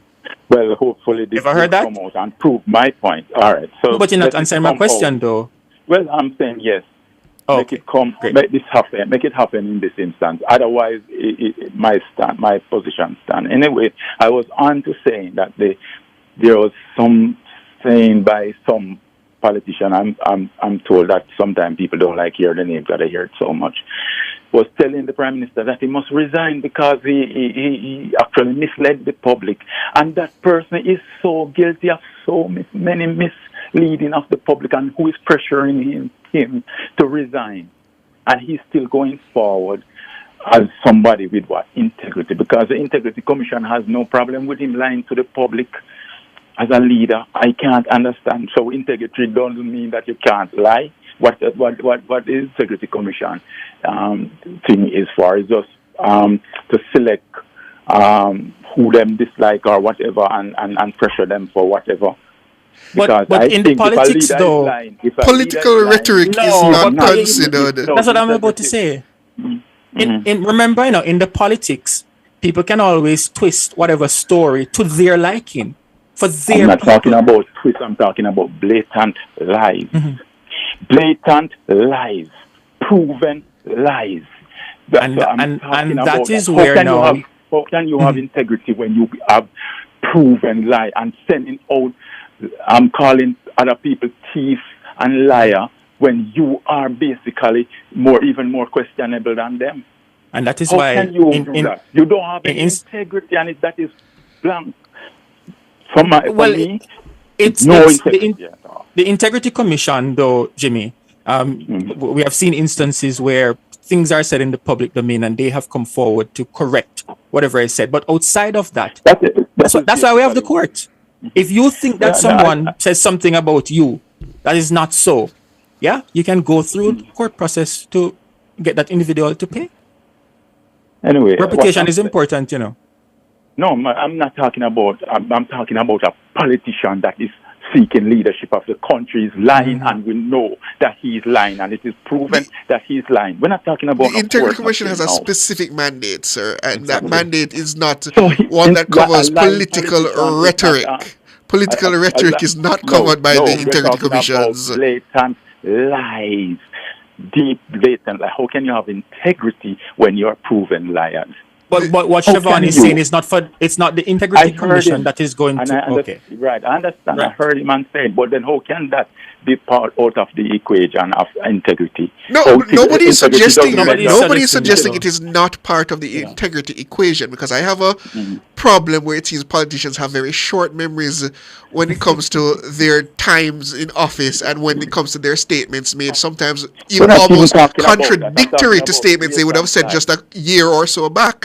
So I have a problem there. But my argument here is that it is not the Integrity Commission's mandate on those matters. You put it on the lighter side. I'm not putting it on the lighter side. I'm saying no, but you brought up the Integrity Commission as the focal point of your argument, and I'm saying it's not the Integrity Commission's job to point out the facetious nature of political rhetoric. No, I'm not talking about rhetoric. I'm talking about blatant lies. Yes, you can call them blatant lies, and in many cases, sometimes they are misleading. I am not disagreeing with you there. I'm simply setting a guideline here that is not the Integrity Commission's duty. But how can that be? Like you're proven liar and you're fit for it. We could go. Let's question the integrity. Here's the problem. All right. We could go into a long discussion about this, but I don't think we have time. There's so much that you'd have to unpack there. So yeah. But thank you, Jimmy. Delroy, good evening. Hi, Mr. Sevan, good night. How are you doing, sir? Doing all right. Doing all right. Do you follow up on my thing? I don't hear nothing about it, you know. I'm following up on it, but I'm not. You have to give me some time on this one, you know. I understand your frustration. Understand your frustration. And sometimes dealing with these bodies is not easy. I understand your frustration, and I'm not the one with the problem. but did you call? Did you call? Make a call there? To the NWC, yes. I'm trying to get. This is regarding the Pickersville matter, right? Yes. Yes. That's correct. Yes. But then another person spoke to me recently about, I think, an adjacent community to yours that they're also having the same problem. Because they take away the pump from there. Yeah. So I'm listening, but I genuinely understand your frustration now, sir. Yeah, because sometimes I have a breakdown thing before you get out of hand, because this thing getting close out of hand, because when people wait and can't see nothing, you don't know. All right, but beyond that, you have anything else you want to discuss? Yes, man. I want to find out what is integrity. Integrity, if you look at the billboards that the Integrity Commission likes to put up, it is doing the right thing even if nobody is looking. Yeah. Oh, that's integrity. So what about when being honest and having strong moral principles? Okay, good. So when people come out positive and tell people like con people, that is integrity. Not at all. It's not, because you're not being honest. Oh, I remember when they have the raise, all the politicians they get raised and things like that. I remember when Mark Golding come out positive and said that he giving all his raise to poor people, and I really wanted to find out how many poor people get anything out of that money until this year. And I remember the General Secretary said that he's gonna give a part of his too, but I don't hear nothing about all this stuff. I know. So you want some follow-up as into what? Yes, sir. That is not an unreasonable request. Yeah. That is not an unreasonable request. Because politicians will say the right things to the public because it sounds good, but it's important to know if they actually did what they indicated to the people that they would do. Yes, and all the while I hear talking about integrity, so I don't think you have integrity, because I sure nobody don't get none of that money until this day, though. No, we don't know I that. won't go so far, but No, I we would can't like go so to. far. I would like No. to get an update as to what has been the quantum in terms Yes. of how much has been given to this charity, what the charity is. Yes. That is not an unreasonable request. You start on the right premise, so don't bother go too far down the road as yet. You start on the right premise. On this apartment, you know, is consequence shot the breakdown. Why? I don't see nothing done to that thing at all now. What happened? I'm not sure. What are you talking about? Not following on what? Which apartment? Yeah, man, remember the apartment shot, they fell down and them take some board and put up there. You mean the staircase? I believe that incident regarding the staircase that collapsed? Is that what we're referring to? Uh-huh. I said one in the operation here there. What happened to that? Oh, no. Nothing going on with all those things. I thought they were working. I mean, don't quote me now. I thought they were working to fix it. And I don't know if it was done or not. But I think someone here on YouTube is saying it was fixed. Oh, that one was fixed. Do you remember one? I remember a lot of them. Do you remember one house where the operation they go line out down Westmoreland, Peter Steel without steel impact block 1 for 1? Can you say how far that house reach all now? That I have no idea. I'm not even sure what you're referring to. No, it was during they had a project apparently within the People's National Party where they were building houses for workers or former workers. But apparently there was a photo that or video that went viral on social media where the blocks were being installed without the steel. He was packing. That is necessary. Yeah, we don't. And the house don't even have any joint, but same time speak about integrity, so I don't think no integrity is there. Because, I mean, integrity, you have to walk on chalk line or walk right, because he was just going to pack it up black and white, and I don't know if the house finished, but it's supposed to finish by this. I know that's in my friend here at, I forgot his name, next one side here, it's the here I come from, so he's supposed Central to... Westmoreland. Yeah, man, Peter Steel, I need to know we need to know if the house finished until this day, because it's a long time now. And I want to tell her that Petersfield is where I grew up. That's why I said that's your era. So you should have some idea. We need to follow up on that. So if the house finish, Oh boy. Yes, that's a big apartment because with so much gear, the house supposed to finish by this. All right. Thank you for the call. Well, listeners, we're out of time. Thank you for joining us. All those on YouTube: Mikel, Glory, Marcia Favor, Sharon Forbes, Roxanne Wellington, Josephine, Lex Roy Rotti, Jacqueline Thomas, Marigold Weber, as usual, Hector Lawrence, all of you, thank you for joining us this evening. Thanks to our super producer Dana Davey, our technical operator Andrew the Glen Boogs Anderson, and all my friends and compatriots led by the capable Cara Powell in the news and production department. Thank you for joining us. I'm Siobhan Campbell. And my name is Sanjay Lewis, wishing for you a wonderful evening. Good night.